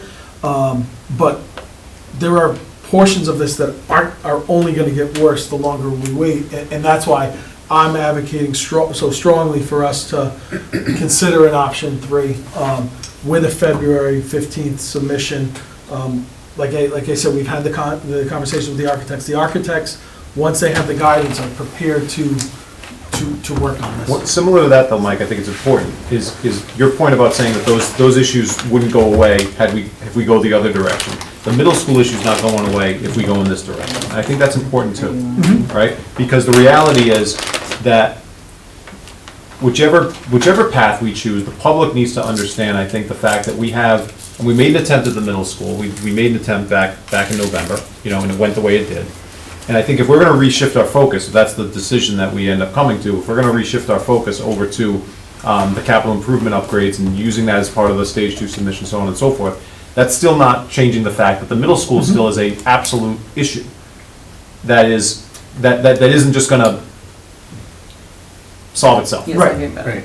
So I think that messaging is important because I think the reality is that there's gonna be some questions, no matter which way we go on this, there's gonna be some questions of people who wanna know about the middle school, and that's fine, they should know, that should be, and I just think my response, that would be like, well, the middle school was an attempt that was made, and, it went the way it did, and now we're kind of reshifting our focus, and we're gonna revisit the middle school at a later time, at least that's the door's not I closed. have a question for the committee.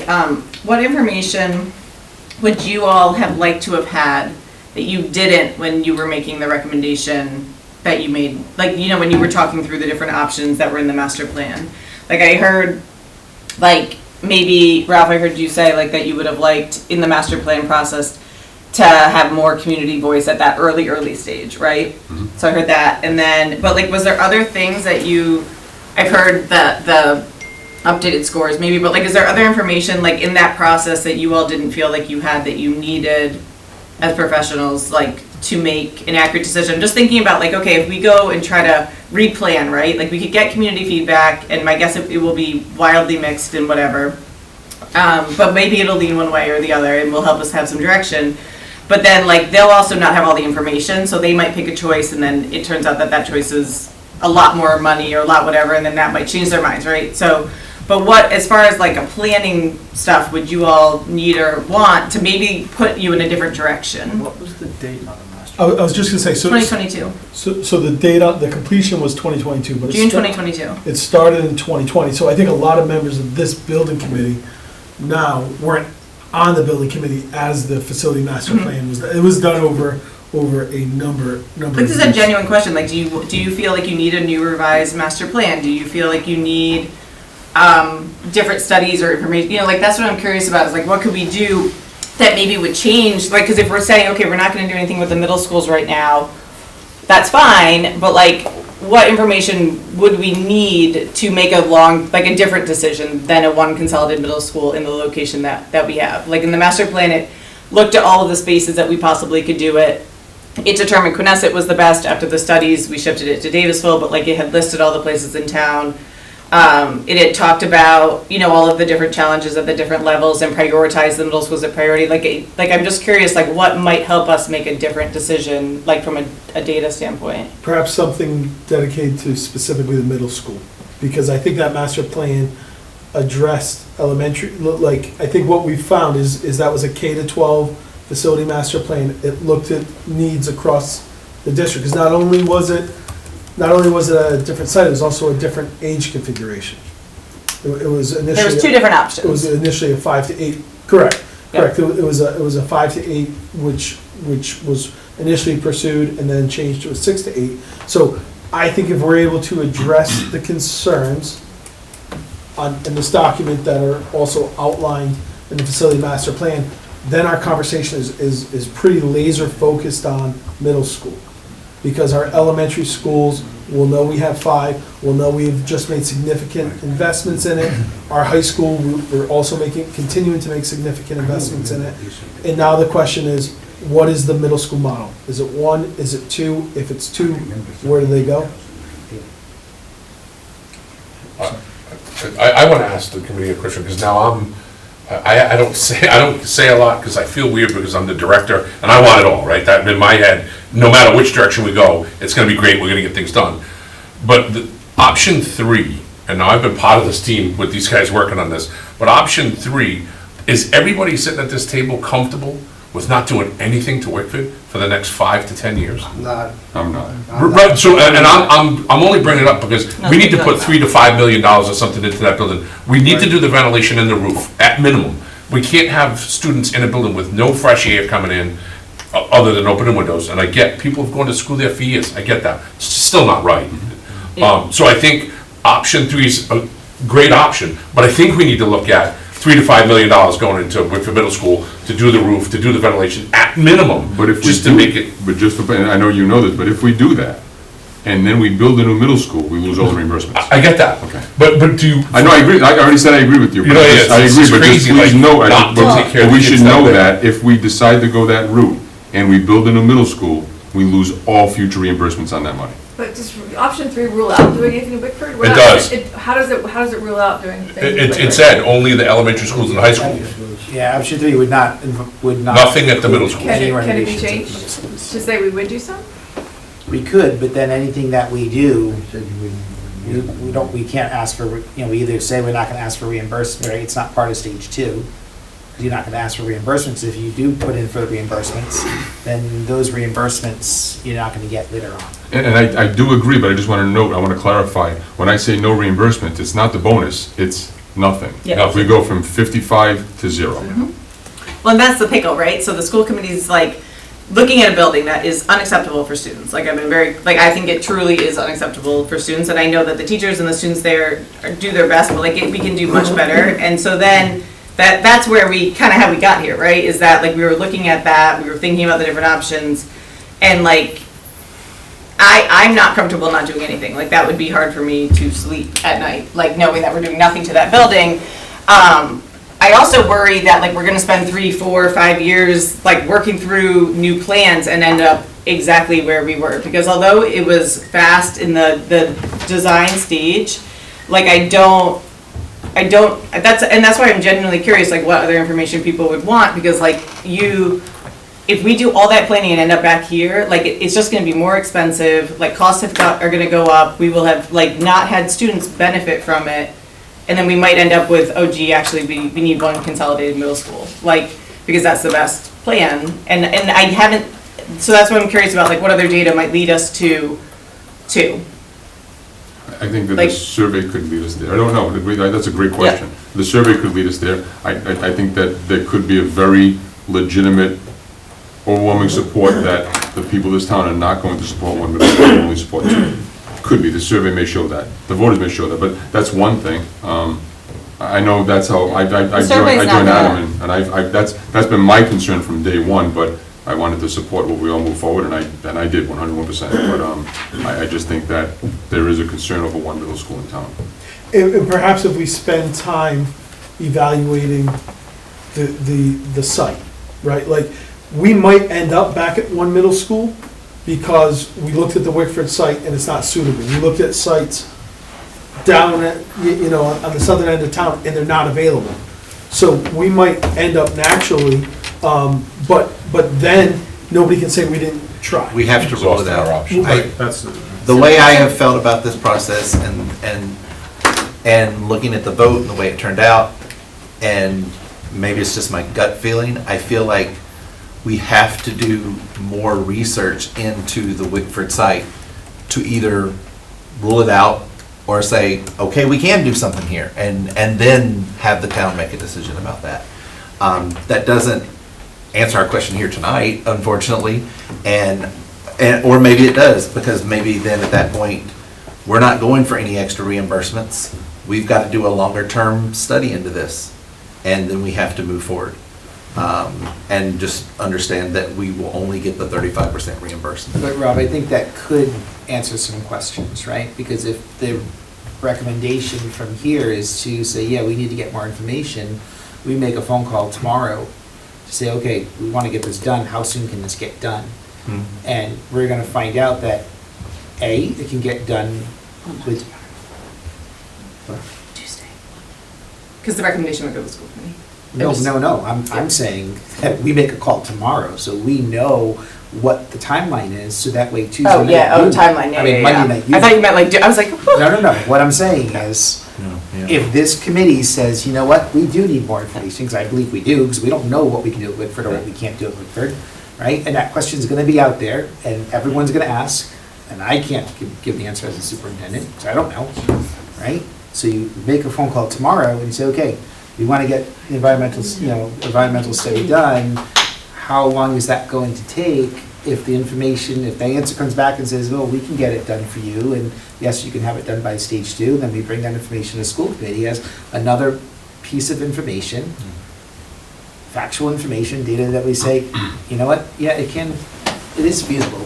So maybe we do that. Maybe we do get that in there and find out if that, the land can be used or not used. And that's part of the work that we're gonna do of looking at the middle schools. And if the land can be used, then we look, okay, well then do we look at the work that we're gonna put into stage 2 being a new building over, at Wickford, because we know that the land can be used. If we find out that, okay, the land can't be used, well, we're back to one consolidated school, because we don't have another There's no land that other we can room, use, right? And that leads us to the direction we need to do, and we just need, we'd have to really work with our, architects and all to get get the stage 2 in, but it gives us that idea. So to clarify. Not idea, but it gives us that information of which direction we can go in. So, It's still a tight plan, timeline, but it's more information for us.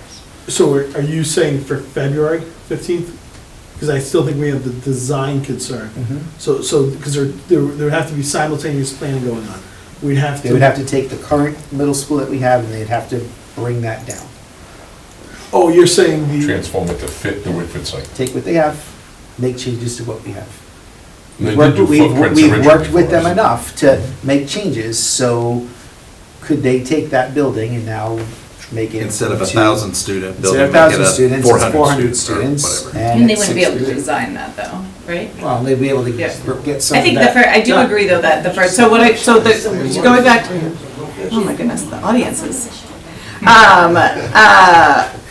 So what I'm hearing is that it would be helpful to have for the committee, like when I asked, like what would you need to make a decision or change your mind about the original plan, which was the one middle school, like understanding if the WMS site is even viable would be helpful, because that would matter to you. I think it matters to our decision tonight. Yeah. What other information would be? I don't know. I don't feel ready to make a decision. No, I'm not asking. Oh, okay. Oh, I'm not asking, sorry. We should make some type of recommendation, because if we don't, then we're not moving anything Yeah. forward. I was asking what information would the committee, like what other information would the committee like? Like as far as, because that matters to the school committee, right? So if you all make recommendations or make requests of like, hey, we'd like this, this, and this, that would be helpful for us in making a long-term decision about what to do with a middle school. Like that costs money, that takes time, like it's not like we never thought to do the land work at WMS, but with the information that we were provided, we didn't. So like that's what I'm curious about, is like what other information might help change your mind or shift you in a different direction or have you make a different recommendation, other than knowing if you could use that land. But the way question one reads now is pretty much the same question we asked them, at the last time. And if they come back and say no again, then what do you do? If you get a double no, if they come back, oh, that's the same thing we did last year. We wanted the school, and we wanted money to fix up some of the other stuff. You gotta either add something to it, or I mean, you could change nothing with the plan right now and go out to the voters with 167 million versus 255, changing nothing with the design. Is that what you were saying? No, it was 130 and 55. Yeah, but the total amount though It was 167. Yeah, Was but what we put 160. in front of voters was 255. No, right? that was the fire department too.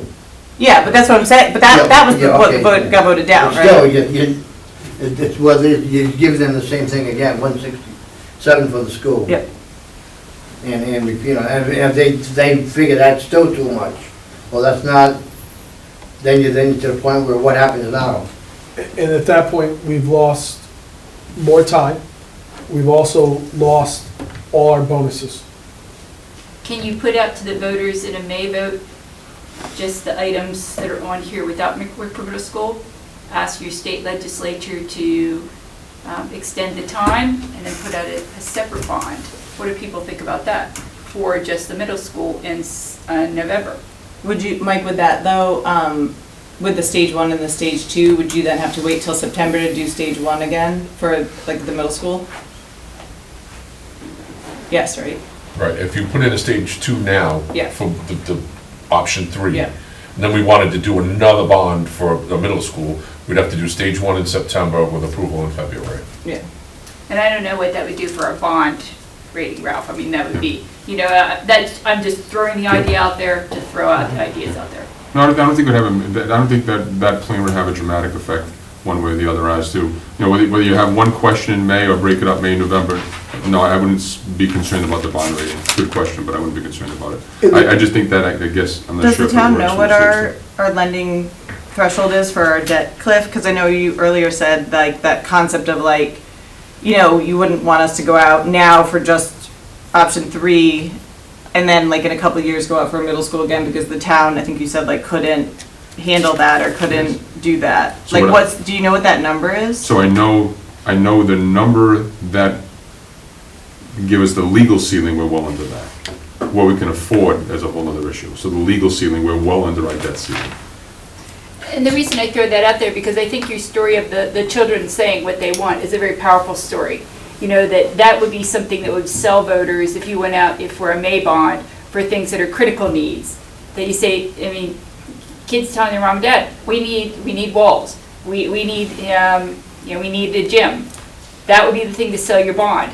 It would then give you more time to be able to figure out what you want to do for a middle school. And that sounds like what we need we need a little bit more time. Maybe we don't need the 3 to 5 years, which could put us into some issues, but give us some more months. I don't feel like I'm going to solve this issue tonight. And I don't know if I'm ready to give up because of the issues that you talk about. Now, if we don't get pushback on the legislation, we may be back here talking about this again in a couple of weeks.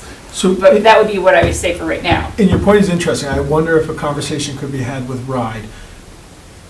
And hear me out here, because there was so I think it was in May, the town council approved a question going out, and then we went back in August or early September, and you all had to like reapprove the question. I wonder if we moved forward with a question for May, but we had more time to find out if the legislature is going to move that date.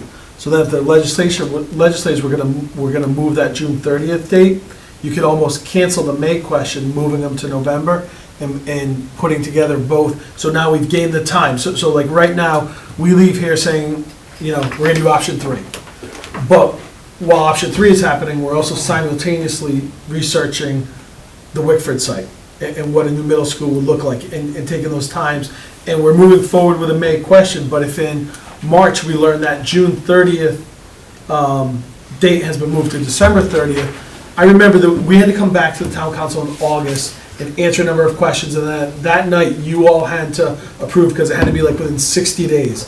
So like if within 60 days of May 7th, we had do you know what I'm saying about the 60 days? Yeah. You're saying withdraw withdraw the May question and move both option 3 that we recommend tonight, if that's what we do, and in the coming months, whatever we learn about one site, 2 sites, the Wickford site's a go or no-go, then we can move that to November. So what happens is, to answer your question, and I think you're right on, the council requests enabling legislation to call for a question. Then if the General Assembly passes that enabling legislation, by virtue of its name, all it does is it enables the town to go out for a bond at any time. Then they have to get together again and set the election. So for example, if by some chance we decided, and I know we're not, and that's good, if we decided that we wanted to put a question on the ballot for the school and the public safety complex again, we would have to go back to the General Assembly. Because it's the same The question. problem is that the legislation says, the legislation created a question where both projects are in there, so now we have to separate them and get 2 additional pieces of enabling legislation because the public safety complex is still going moving forward also. So you're right on. The action number 1 is request enabling legislation. Action number 2 is outside of our control, they pass enabling legislation. Action number 3 is take that legislation and now set an election date. And I guess my question to RIDE would be, we submit a stage 2 for option 3 in February. Could we, if we learn that they're moving that June 30th deadline, could we then do a stage 2 just for the middle school? So we learn Wickford's a good site, and we're going to amend the question. I'm sure it would involve enabling legislation again. We're going to change the question from just option 3 to whatever it could be. That's right. So I guess the way you could do that is, if I'm understanding, is that the town could go forward and ask for enabling legislation on $60 million for option 3. That's it. We ask it, it gets paid, it gets approved. Then in February, you find out, okay, we get till December 31st. Now we go back to them and we ask for an amended enabling legislation that calls for option 2. And yes, you could do that. We'd have to go to the General Assembly twice. Yes, you could do that. So that kind of protects us now with the stuff that I think people aren't in disagreement with, but it keeps the door open maybe a little bit to possibly, if the stars align and the dates change, that maybe we can move this.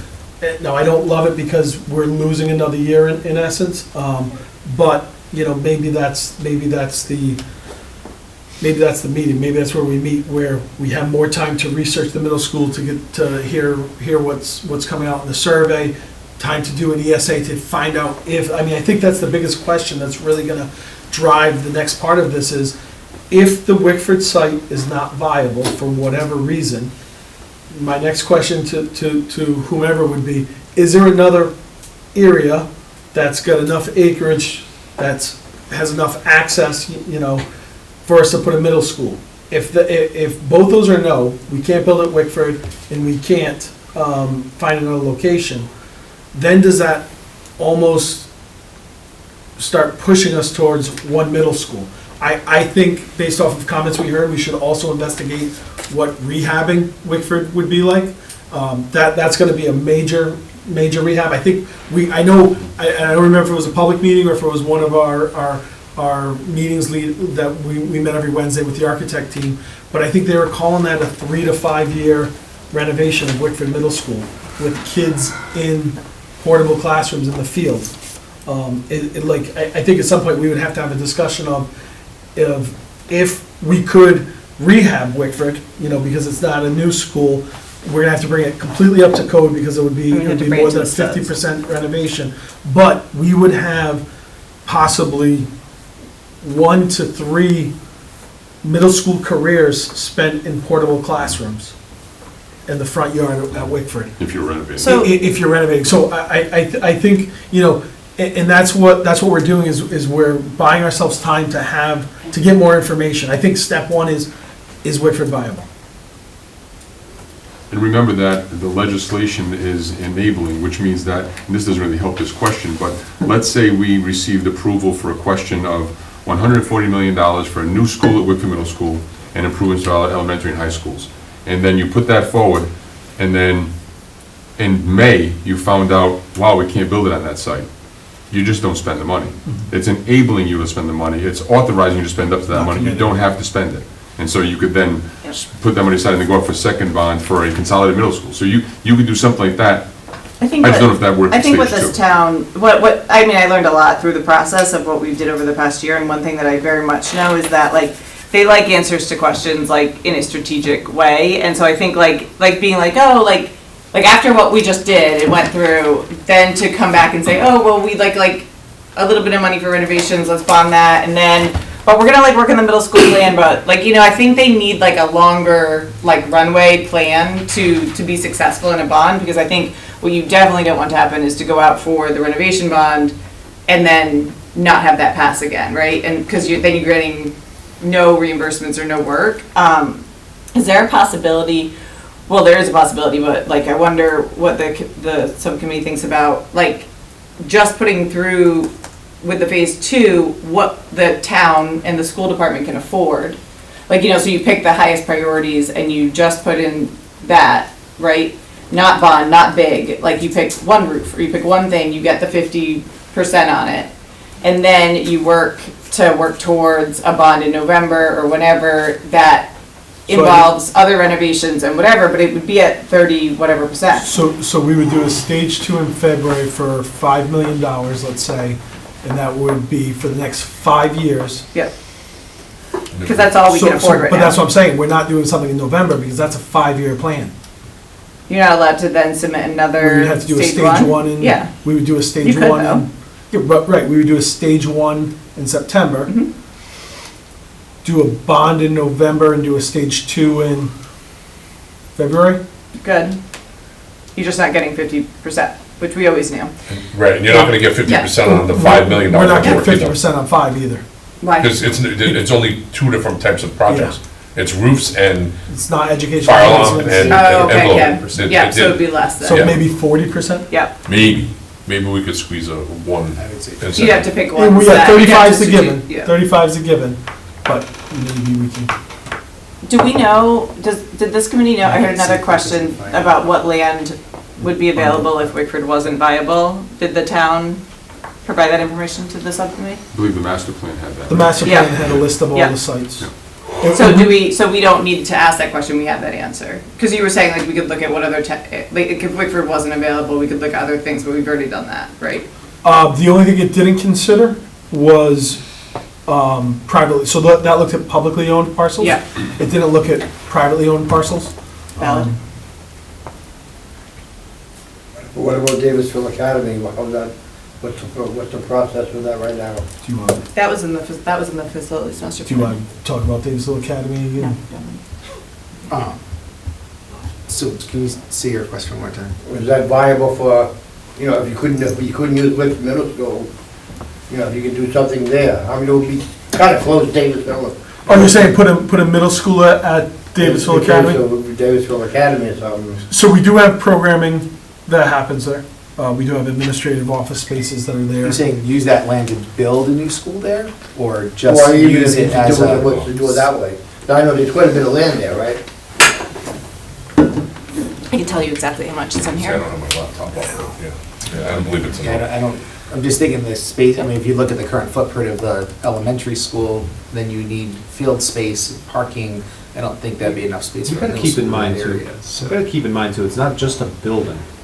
It's a location. It's a location and it's like facilities and it's fields and it's things that like That's a big part. this is why I think like just exercising some patience with the middle school approach, I think, because we gotta think about not just, even the Wickford site, whether the Wickford site's viable, okay, there's a lot of different, it's not just a yes or no question, I mean, it is, but there's also a lot of like offshoots to that, right? Because like, how much. Field is gonna be an issue. Field is a big Yeah. one, like right now, like our students at Wickford are used to having on-site fields. And I think that's a challenge. That I mean, might you not only have- be, based on the study, we don't know how what that's gonna turn up in terms of if it's viable and what it's gonna leave us with and so on and so Well, forth, we that's s- a factor. We saw a drawing, we saw a footprint of what it would look like to put a building on that site. It was the combined building at that time, but we did see that, and it didn't fit, like that definitely didn't fit. But I think even putting a larger, like a bigger school on that site, it's only, Davisville Middle School, Wickford Middle School's acreage is only 12.28. So if you Right. think about that space, although it's very nicely located where it is in town, like it's not that much space, And whereas it's in close. comparison, Knesset had gotten recommended because it was 25, and then DA is only 10. So like, when you're playing around with like the data of the land, like, you're not gonna be able to, I don't know if you actually can even, you wouldn't be able to fit probably what you would want to. I don't think we there. know for sure, but I Yeah. think that whatever we bring forward, I think what the public is gonna want is they're gonna want to see that there's different options that all have been looked at and all have been considered and all have been like vetted to a certain extent to say, if we're gonna go this way, this is what we can do, this is what we can't do. If we're gonna go this way, this is what we can do, what we can't do. That at least is, that's at least the message that I've gotten based on the first attempt we made, just from what I've heard, is And I that think people I want to know. Just kind of add to that, how important is it to this committee, to the town, to put a project out there that gets approved now to have 50% reimbursement versus waiting and knowing that it would have 35%? I mean, that's why we're doing this, right? Like, we're We're taking- yeah. trying to get it out so that way we get the reimbursements back, so it's less on the town and taxpayers. But if we're still going back and forth of what's the middle school going to be, well, then maybe it's more important to wait and To to get 35%. consider what everyone's saying is the need, and get 35% back. And maybe, you gotta weigh that, is, what's more important? To make sure we do what we know is right and needed for the community, or to put a plan forward that gets us a new middle school and saves money for the Are community. you referring to the middle school or both projects? I'm sorry? Are you referring to? I'm just referring middle school, Okay. because the renovations, we know what we need to do. We And- know and what's again, I'm- there. No, but the We know renovation, that's- the renovation bond though affects the long-term middle school plan to It Ralph's does, point. yeah. Like if we go forward. I'm not saying go for a bond right now at renovations. That's not what I'm saying. Yeah, Oh, no, but, yeah. The so- middle schools, right. Yeah, I'm so like- saying the middle school plan. If we're really unsure what that middle school plan is, then maybe we should wait, but we know it's only gonna be a 35% reimbursement. Well, and I guess, and that's where I'm really genuinely trying to figure out what information is needed to make an informed decision to change that plan, right? So so right now there's one consolidated middle school, we have drawings, we have an idea of how much it costs, we have a location. We went out Do and. we have a location? It's Davisville Middle School, 100%. Okay. Was that not clear? Genuine question. I think that I'm not sure if the public wants it to be at Davis Middle School. You know, would be something I would find out from the survey. Because I heard people who said things that they didn't like it. It wasn't me. I voted for the bond. But I'm just telling you, I'm not sure that is what we're going to get from our survey. Because I heard people saying, about the drive, and even when I would tell them, my friend who lives down in the Glen says it takes her the same amount of time to get to Davisville. People didn't hear that. So that's why I'm saying I'm not sure that people were sold on Davisville Middle School as being the spot for the new middle school. I was, but not everybody was. So I wouldn't just take that as, yes, this is the way forward. So, yeah. I wasn't saying it was the way forward. I was saying with option one, like you don't, like if you wanted to get 55% on a middle school at this point in this town, you have option one, which is one consolidated middle school at the Davisville Middle School site, because that's where it has to be because you've done all the testing. Like that's that option right now. Yeah. Or you have to just put a bond forward to do renovations, but those really, like in my opinion, should not include the middle schools because you're just wasting the taxpayers' dollars, basically, if you're putting like millions and millions of dollars into the middle schools. But then to Mr. Mollis's point, like, it could definitely affect your ability to bond in the near future, right? Like, because they might be like, what are you talking about? We just approved millions of dollars for all this work, like now you need more millions of dollars, my taxes are gonna go up again, all the things that we heard, which was a huge concern. So you'd have to be very careful about saying, if we have many things we need for the schools. We have things that need to be done right now, like roofs and walls and gyms. And we have things that we're going to need to do very soon too.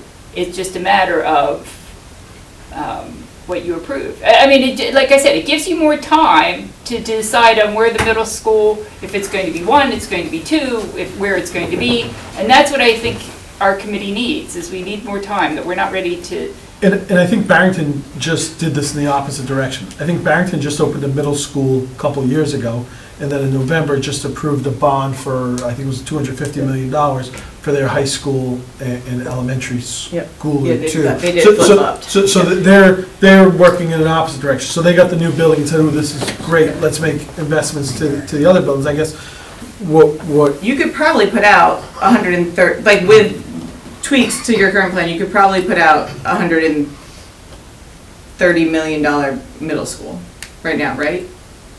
Like with the with the current plan, with the one consolidated middle school, taking out the not that you'd want to do this, but I'm just thinking through like the actual cost of the building. It's around 130. Yes. 130 is a lot different than 255. And then it's 130 with 50% reimbursement, and you solve one of our largest identified problems in our master plan. Like that is a possibility that you could still achieve.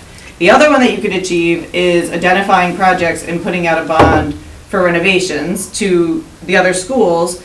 This committee could recommend including the middle schools. I heard, I know, I was trying to think of the number, so I was stalling. I heard Bob say, what's the number up to, it's like 5 million? Yeah, somewhere in that range, right? Yeah. We know it's 3.2 just to do the HVAC when we got the quote. I think the Yeah. roof was 5. So it's like 3 to Yeah. something, because we gotta do the roof and that at minimum, Yeah. right? That's my concern. I mean, does it need windows? Sure it does. It needs a lot. Yeah. But we gotta draw a line in the sand and do what we need to do for the students that are gonna be there Yeah. for the next, whatever that time frame is, 3 to 5, 3 to 8. 10? Yeah, it could be 10, And, right? you know, Like, it should be noted that, just to clarify, that I know you mentioned 255, but the public safety complex will also be on a ballot. So they're not they're still going forward. So it's really 167 that we're dealing with. I know, I agree with you. Yeah. 255 was, I agree with you 100%. The I mean, 255 that's a was choice for the just, town council to the make. 255 was, it may not be on the same ballot. The Yeah. 255 was just they used the word mega because of that. And so I agree with you, we're on the same page. But please know that bonding wise for the town, the whole picture, public safety complex is still on the docket. Yep. So we're still looking at one. Wait, to clarify, what page are we on? I'm talking, in other words, as far as being on the same page, you mentioned 255, and so if we go with 160, it's 90. 130. 130. If you did no renovations, which is not the right choice, because we need So it's renovations. 125 less. And I guess I'm saying is that, no, we're still putting the public safety complex Yeah, out there. but the too. community would get a choice. If the town council put those forward, Absolutely. they could at least Pick one. choose. Yes, exactly. Yeah, and decide what they wanted to And it may not even invest. be on the same election, could be in May, November, Yeah. so. So going back to kind of what I was saying about like like Kim, I hear you on like we don't have enough information, but like what I'm trying to figure out is like what information do we need, right? And so there's a couple things that were identified as far as like, you know, ruling out Wickford Middle School or not, like the land there, even though we know it's tight, and then also figuring out the different things, but I just, what I'm worried about is like, we go through all this work, and then this committee comes back and says, yeah, actually, now that we have all this additional information, it's still probably one consolidated middle school is the best choice for the school, but now we're at 35%. And that's okay, like, if we have to do that process to get the commitment, like, if that's what was missing for you all, because you have to, like, in my mind, like, if the building committee didn't, like, fully support it, which is kind of what I'm hearing, like, I need to make sure you all are yeses before you go out and ask the entire community. And the survey will give us some information. Can I just say, to answer your but- original question is, Yeah. what did we have the information we needed to make? I remember making that decision back 6, 7, 8 months ago. And we looked at that, we said, for the data we have, which I assumed was correct Yeah. and was the best available information, we recommended based on the Yeah. data in that report. What we didn't anticipate was what the community said. We Yeah. had no idea. We could not envision the questions they'd have, the doubts that they'd have, the things they were posed. So I'm not sure how we solved that. Yeah. What we had in the report, assuming it was correct, which we had to do, Mm-hmm. we had the information we needed. Yeah, that makes sense. So as somebody who has to work on this starting tomorrow, I think, because we're gonna have to start prepping for a school committee meeting on Monday, I think to move this conversation forward, because it's approaching 9 o'clock at this time, is is there an appetite that we should be prepping, like, because we're gonna have to bring stuff forward to the school committee, like, what is it we're gonna be asking for in order to support a stage 2? I think what I'm hearing is we don't think, and if I'm saying anything people disagree with, please jump, we don't think we can get a two middle school solution for a February 15th stage 2 deadline. If we're gonna get a one consolidated middle school solution for a February 15th deadline, it's gonna be similar to what we proposed in November or a scaled down version of that. Correct? I just wanna make sure, I just don't wanna keep going if I'm off base here. Or for our stage 2, we're looking at renovations, whether it's renovations to elementary schools and high school, or if it's renovations to all of our schools. I think what I need so that we can start the work, because we also have Asset Commission tomorrow that we're meeting with, is we need information, like we need some guidance so that we can get information to the school committee to support the path forward. With all due respect, you haven't asked for a vote yet or anything, and we keep talking, but I guess are we voting, or are we all gonna go around and say which one we choose? Because it looked to me like that was the intent for this. Is there a question to call? Like, before you do it, listen, I wanna get home as much as the next person, because I haven't been home yet, so I gotta be honest with you. But my only concern, Mike, and I think you laid it out perfectly, was you used the word "we" as far as putting together a stage 2 for the middle school. Okay, good. If you feel, no, but if you feel that we cannot put together a stage 2 application for a potential option of Wickford Middle School, then I have to respect that. And that's that. I mean, so if you're telling the committee that you don't think it's feasible, and you would know better than anybody, then we have to respect that. So that, to me, if you're saying, listen, you can vote on option 2 all you want, but we're never gonna get that done on time, then I have to respect that, and we're gonna pull option 2 off the table. Because you're saying you can't do it, and I think it's so. For the stage 2 application. For February Right, stage for 2. third, exactly. Right, so if it's changed and it's, we're not doing a February stage 2 application, we're gonna do a February stage 1 application, Right. that can also. But then we lose the 55, we lose the bonus. We Right. lose. So the bottom, so I think, so. something should go in this So I'll stage 2 reword it application. then. You're saying that if this committee wants to take advantage of the bonus, option 2 is not feasible. And I respect that. I have strong concerns. And I'm gonna go back to the That's comment I good. made, like, we can make a phone call tomorrow to find out what would that timeline be if that is.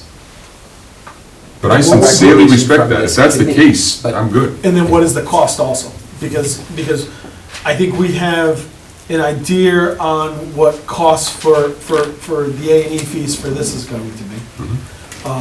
Because there was a proposal given to the school committee back in late 2021, 22 for a stage 2 submission. If we're now looking at a middle school at Wickford, if we're looking for a school at Wickford Middle School, I think we're gonna need A&E, which has a cost, because remember, our contracts with Perkins and Jacobs were only through November 7th. So that's another consideration, is if we're looking at a school at Wickford, there's costs associated with that. Okay. And we already, in the school committee, already put up $850,000 that we, because the bond didn't pass, we will not be getting reimbursement on. So I think that's another important consideration in a school district's budget that's really, really tight. And, like needing to make sure that all the actual operational costs of the district are handled, right? So I guess and I agree, it's really time to call a vote, I feel that I am playing a hand that I'm not happy with at all. Nobody's fault, none of our fault, but I'm playing a hand that I have, I got a bad hand. And the hand basically is that option 2, which would provide for a new middle school, renovations to an existing middle school, and improvements to elementary school, isn't viable for the 55% reimbursement, most likely. Option 1 is just a regurgitation of maybe changing it slightly, but a vote that did not pass, so I have some concerns on that. And option 3 is one that I'm worried about 3 years from now, where we still need a new middle school. And option 4 is not an option, because we need to, option 4 being do nothing. I will never vote that way, because we need to fix our schools. So I'm not Just an to expert in clarify- Robert's rules. Hold on one second, just to clarify, the option 1 is reducing a bond by $83 million. Like, just to clarify. Say that that. again? Like, No, I disagree with you, and I don't want to disagree. No, because No, the it's a public fact. safety, it's not a fact. The Yeah. public safety, the option 1 called, the original vote called for a middle school and Yeah. elementary schools for $167 million. but the total amount was Because we're building $255. a public safety complex. Yeah. We're not talking about that today. That has nothing to do with that. No, I'm just saying with the, You can't go to the people and say it's only 140, it was almost 255. They're gonna think that we're misleading them. There was a public safety complex involved in Yeah. that, they were still gonna put forward. yeah, but what I'm saying is, like, for the purposes of the school department and what the school committee recommends, like the school committee, like You the town recommended council. 167. Yeah, so, That's what I'm working on. but what people voted on, like, for those who are concerned about, like, their taxes and the impact on their taxes and different things, like, if the school was just as is alone by itself, it'd be an $83 million difference for what people were voting So on, if that's yes or the no. case, then Even I'm- if the public safety, I'm let gonna me say- finish, hold on. Sure. Even if the public safety was separate, right, like, and that still combined was 255, it's still different than what we just did. So That's under all I that, was saying. so under that scenario, I'm gonna go to the public Yeah. and say, please vote for the public safety complex, because instead of 255, it's only 50 now. Yeah. That's Yeah, not no, true, yeah. that's misleading, we still got the schools. No, I but. can't, so really, let's do a public safety complex, we just saved the town $205 million. Yeah, but- No, but that's not Ralph, true, we got a school there too.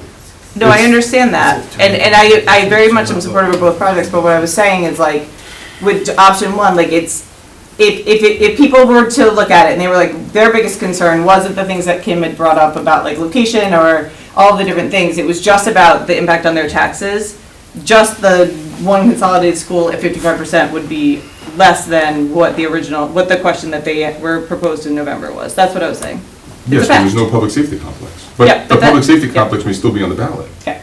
I'm uncomfortable going to the public and saying, instead of 255, we have 130 now. They It's still the have the truth that 55 is- million for the public safety complex. But, it's the other side. So the question I was gonna ask is it possible to do almost like an if-then statement? So if option B can be completed by February 15th, then that's the one we would support. If it's not, then we would support option C or A, or 1 or 3. I'm now mixing letters and numbers. That's a good point. I'd leave that to the committee. That's a very good point. I think it's an excellent scenario. Is that a possibility? But I think we're also hearing, so, I put this out there, so as far as being members of this committee, do we want to make sure the option that we put forward includes the middle school? Because if we don't put an option forward that includes the middle school, we're just pushing that further and further down the road. And we're hearing concerns that we might not be able to go out for another bond later for a middle school. So do we want to make sure that the recommendation we put forward to the school committee is to include a project with the middle schools? How would you word the if and or? Sorry, you opened the door on that one. I know. So what I'm saying is, so we would need to have some conversation tomorrow to say, if this committee was to make the recommendation that they want to go with option 2, which is investigating a middle school at Wickford, at the Wickford site, renovations to DMS, and items off of this capital improvement plan, correct? So if we say that that is our recommendation, provided it can be completed by February 15th, we can reach out to the architects, to the OPM, and say, hey, if the school committee was to approve this plan, can we get the work done so that we have a February 15th approval? And if the architects and OPM say yes, that's the plan we tell the school committee, it was the recommendation from this committee. If we make that phone call tomorrow and the architects and OPM say, no, it's just not enough time for us to do the studies and yada, yada, yada, we can't have that, because I also don't know what level of traffic study would need to be done, because it's more than just the ESA. If they come back and say, no, we cannot get a school plan, then our backup recommendation is to say, okay. Option 1 or option 3? Yeah. I'm just gonna cheat and say option But we need to know from this committee, are we going with option 1 or option 3? Or what recommendation? I'm voting. Option 3 is a backup to 2, or option 3 is the primary Option 3 recommendation? Is the only, that's my only vote. Okay, so if we go that way, how many people would say go with option 3? I would make it like a Do we have to wait 3 to 5 years for option 3? Yeah, well, that's part I don't like, that 3 to 5 year bond. Yeah, I'm not sure. For I'd the like middle to school see- part? Yeah, I'm kind of like, I don't have any problems in planning for a middle school, but I don't necessarily need it to be 3 to 5 years. Okay. Well, we could continue to plan, but So the it's bond, I con- think, would drive those years out. We wouldn't be able to bond right away. I mean, I heard legally we could carry it. It's just, I think, so is it, like, is the information that we need, is like what would happen, like what would happen if we did 2 different bonds, and like what would that impact be long-term? Like, is that? Well, it's like I said before, I'd be okay if we still went forward, but we had, we weren't voting on the new middle school in May, and if we had enough time to then put it on a November ballot. It's just a sort of thing, I don't think we're gonna be ready to have a middle school bond in May. So- I think we've heard that from the public, I think we've gone around here, we all know that we just don't have enough information. So lock up option 3 while we can still get bonuses, is what you're saying, and then take the next few Yeah. months to investigate Yeah, I think that's middle what school? Lisa and I are saying, yeah, that we're like, yeah, it doesn't have to be 3 to 5 years, but I'm not ready to put this on for probably a May vote. You might want to change some of the wording in 3, though, to eliminate just elementary schools and NKHS, because if something happens or doesn't happen, then we won't be able to spend money on the middle schools. or get reimbursed. So we'd be able to, well, you're saying for the bond question? or for Well, the- just in general, the statement, the option 3, Yeah. it says, with educational enhancements to elementary schools and NKHS, it leaves out your middle schools. So if you do have a problem with the middle schools, then you have a bigger problem, because now we can't spend any money. No, it's not worded in the bond to Regardless spend money on of those bond buildings. or fund balance. Yeah, so we could always include the middle schools in the Or just keep it general. stage 2 submission, because we only have to hit 50% of the projects we put forward. So what I'm saying is, I think the number, our all-in number was like 112, 113 million. If we were to pull out, like, we could submit for all 112, 113 in stage 2, so the projects are in there. But we don't necessarily have to complete the projects at the middle school, but we'd have them in there. So let's say in your situation where we're doing a May vote, so we do a stage 2 that has everything, the 112, 113. We do a stage 2 for it all. We do a bond vote in May for everything but the middle schools, let's say. And we do a middle school vote in November. By having it in our stage 2, in the event the November vote was to fail, by having it in our stage 2, if 2 years later we need to do significant work to a school, we can at least get reimbursement on it. So just to clarify this and to bring it to a conclusion, hopefully, and Superintendent, if you feel differently, let me know. If there was a motion on the floor for option 3, if there was a motion on the floor for option 3, and that motion was amended to include the middle school improvements as well, would anybody in this committee be opposed to that motion? I have to mention the and/or statement, because the Help me middle, out. the middle school was important. I mentioned that.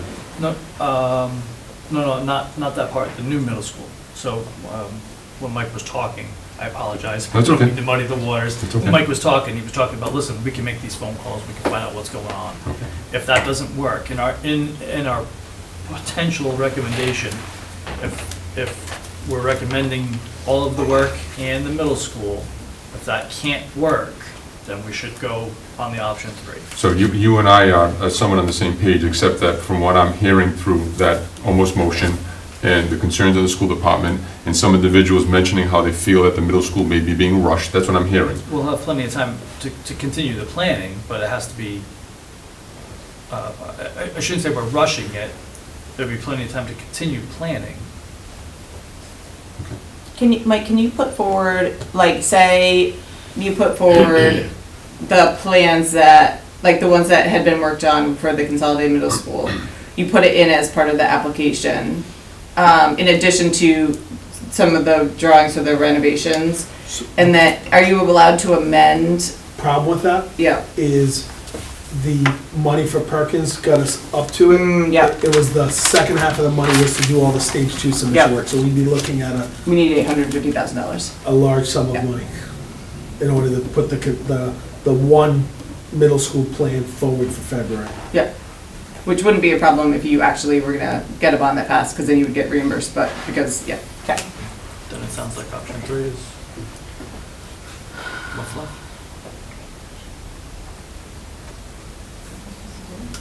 Yes. Okay.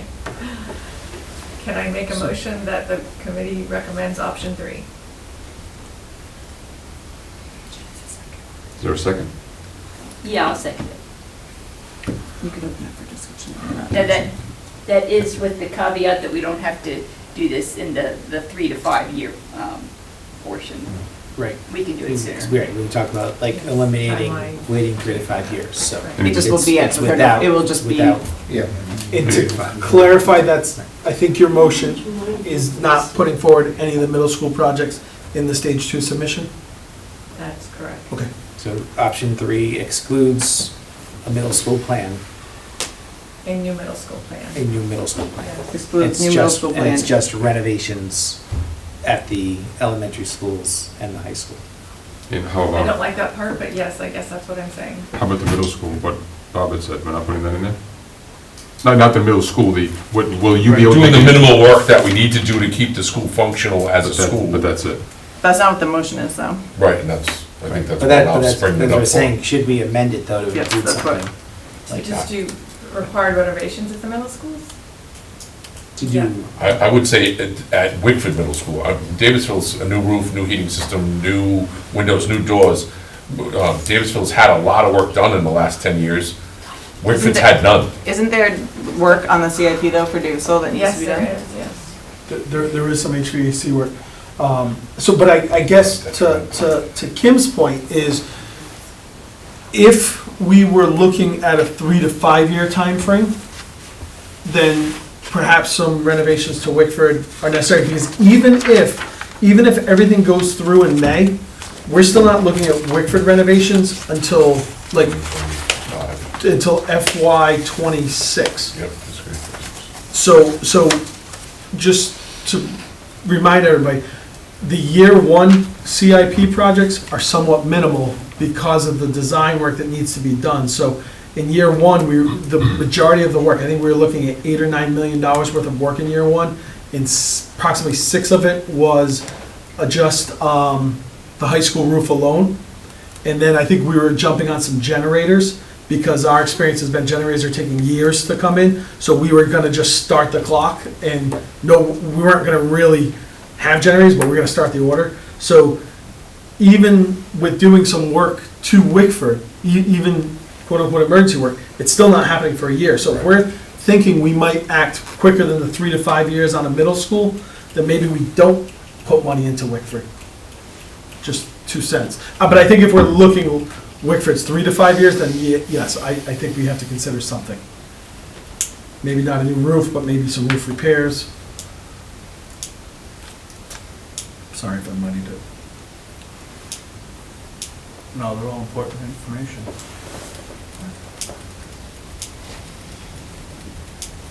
Is it possible, and I'm asking this as a question, not as a motion, is it possible to make an amendment to moving forward with option 3, but continuing to pursue the Wickford Middle School site as a school option? Can't we have that as a different vote? You can do a number of things. You withdraw your motion. It really matters what you want. It's up to the people who made the motion. Because I think that's the intent of the group. I think, I'm sorry if I'm putting words in your mouth, I think you want to move option 3 so we have a project moving forward, but you want to continue to pursue if Wickford is a viable site. I thought that's what I heard people saying down there. Yeah, because you want to be able to, if you get, if Wickford's able to go to a school, then you're gonna be able to, you're gonna have to be able to build on the site where the baseball field is. So we'd be working on simultaneous, if that motion was amended to say that, Yeah, that's true. we'd be working on a stage 2 submission for renovations while pursuing site work at Wickford to determine its viability for a school. Why don't you have that be a separate motion? Okay. I don't live in the motions world, so that's why I'm asking. Have to withdraw your motion. So there's a motion on the floor and seconded to adopt option 3. I can withdraw my motion. I'm sorry? I can withdraw my motion if somebody wants to amend it or change it. Or you could leave it and someone can put amended language in, but then you just have to vote on the amended language and then vote on the big one. So either one, you could do it either way. Oh, I thought I heard Kim say just do a separate motion for. That's what I said. I mean, it's a sort of thing of, I think it's cleaner to make the motion we have, and then if we want to then specify, yes, we want to continue to be looking at Wickford, I'm okay to make that as the motion the second time, but I'm kind of like, let's do this, and then we'll vote on the next motion. I don't think it's a bad idea to actually, was suggested originally, to do the study on the Wickford Middle School. And if it, unfortunately, that wasn't done. If it was done, we wouldn't be talking about that right now. But I think that it's not a bad idea to include that option in. I agree with Ralph that the bond as it is not gonna, if we repeat the bond as it was in May, it's gonna tank it again. So we probably wanna have a backup plan with Wickford Middle School. And it's not a bad idea to have it ready. God forbid, the site is not as bad as some people think. It could be your actual option for your middle school. So what you're saying, Kim, just so I understand, so when I know we're voting on, so we can call the question, or if there's any other discussion, is that there's a motion on the floor and seconded to adopt option 3, with the understanding that after that question passes, there's going to be another motion to ask to continue moving forward in researching the Woodford Middle School site as a potential option for a new middle school. Yeah, and the reason I keep them separate is I just think it's cleaner. Okay. Yeah, you know, that we then we make sure that everybody is good on moving forward with the plan, and everybody is good on moving forward with still looking at another site for a middle school. And that's, because our job as an advisory committee is to put forth the infrastructure advice to the school committee, not necessarily pose the question. They can choose to phrase the question, putting both the capital improvement plans and a new Whitford's middle, and a new school, Whitford Middle School site. So there's a motion on the floor and seconded to adopt option 3 with the understanding, separate motion, just verbal understanding that after this is done, there'll be another motion to adopt that we continue moving forward in researching the Whitford Middle School site as a potential site for a new middle school. But again, this is option 3 only we're voting on. All those in favor? Anybody opposed? I'm gonna abstain because I'm not done. Okay. And, So I'll make the motion. okay, Or really you, Lisa, that we move forward with looking at Whitford Middle School to see if it is an option to build a middle school at that site. Second. okay, so there's a motion on the floor and seconded to continue exploring the option of building a new middle school at the Whitford Middle School site. We'll leave it to the school committee and the council as to how to phrase that question if the timing allows. Is there any discussion on that motion? All those in favor? Aye. Anybody opposed? Yes. Abstaining. Yep, and I'm saying, okay. So we will bring those two options to the school committee on Monday. And tomorrow night, we are meeting with the asset management committee. We're gonna review the same capital improvement plan that we shared here in the school committee. That's being shared out tomorrow night at asset management. We're not making any changes to that. Any other discussion? You said the, just general discussion, you said that the results from the survey are hopefully by Friday?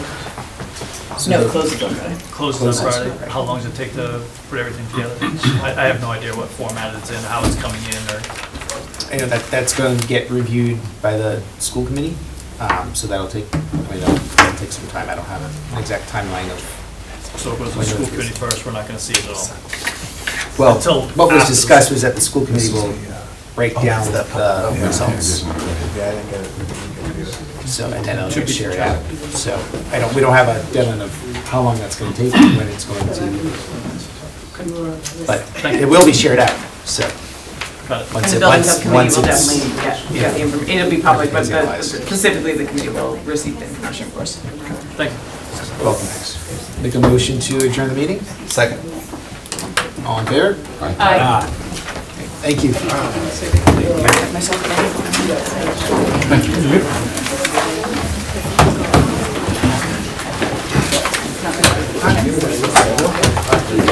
Hey, guys.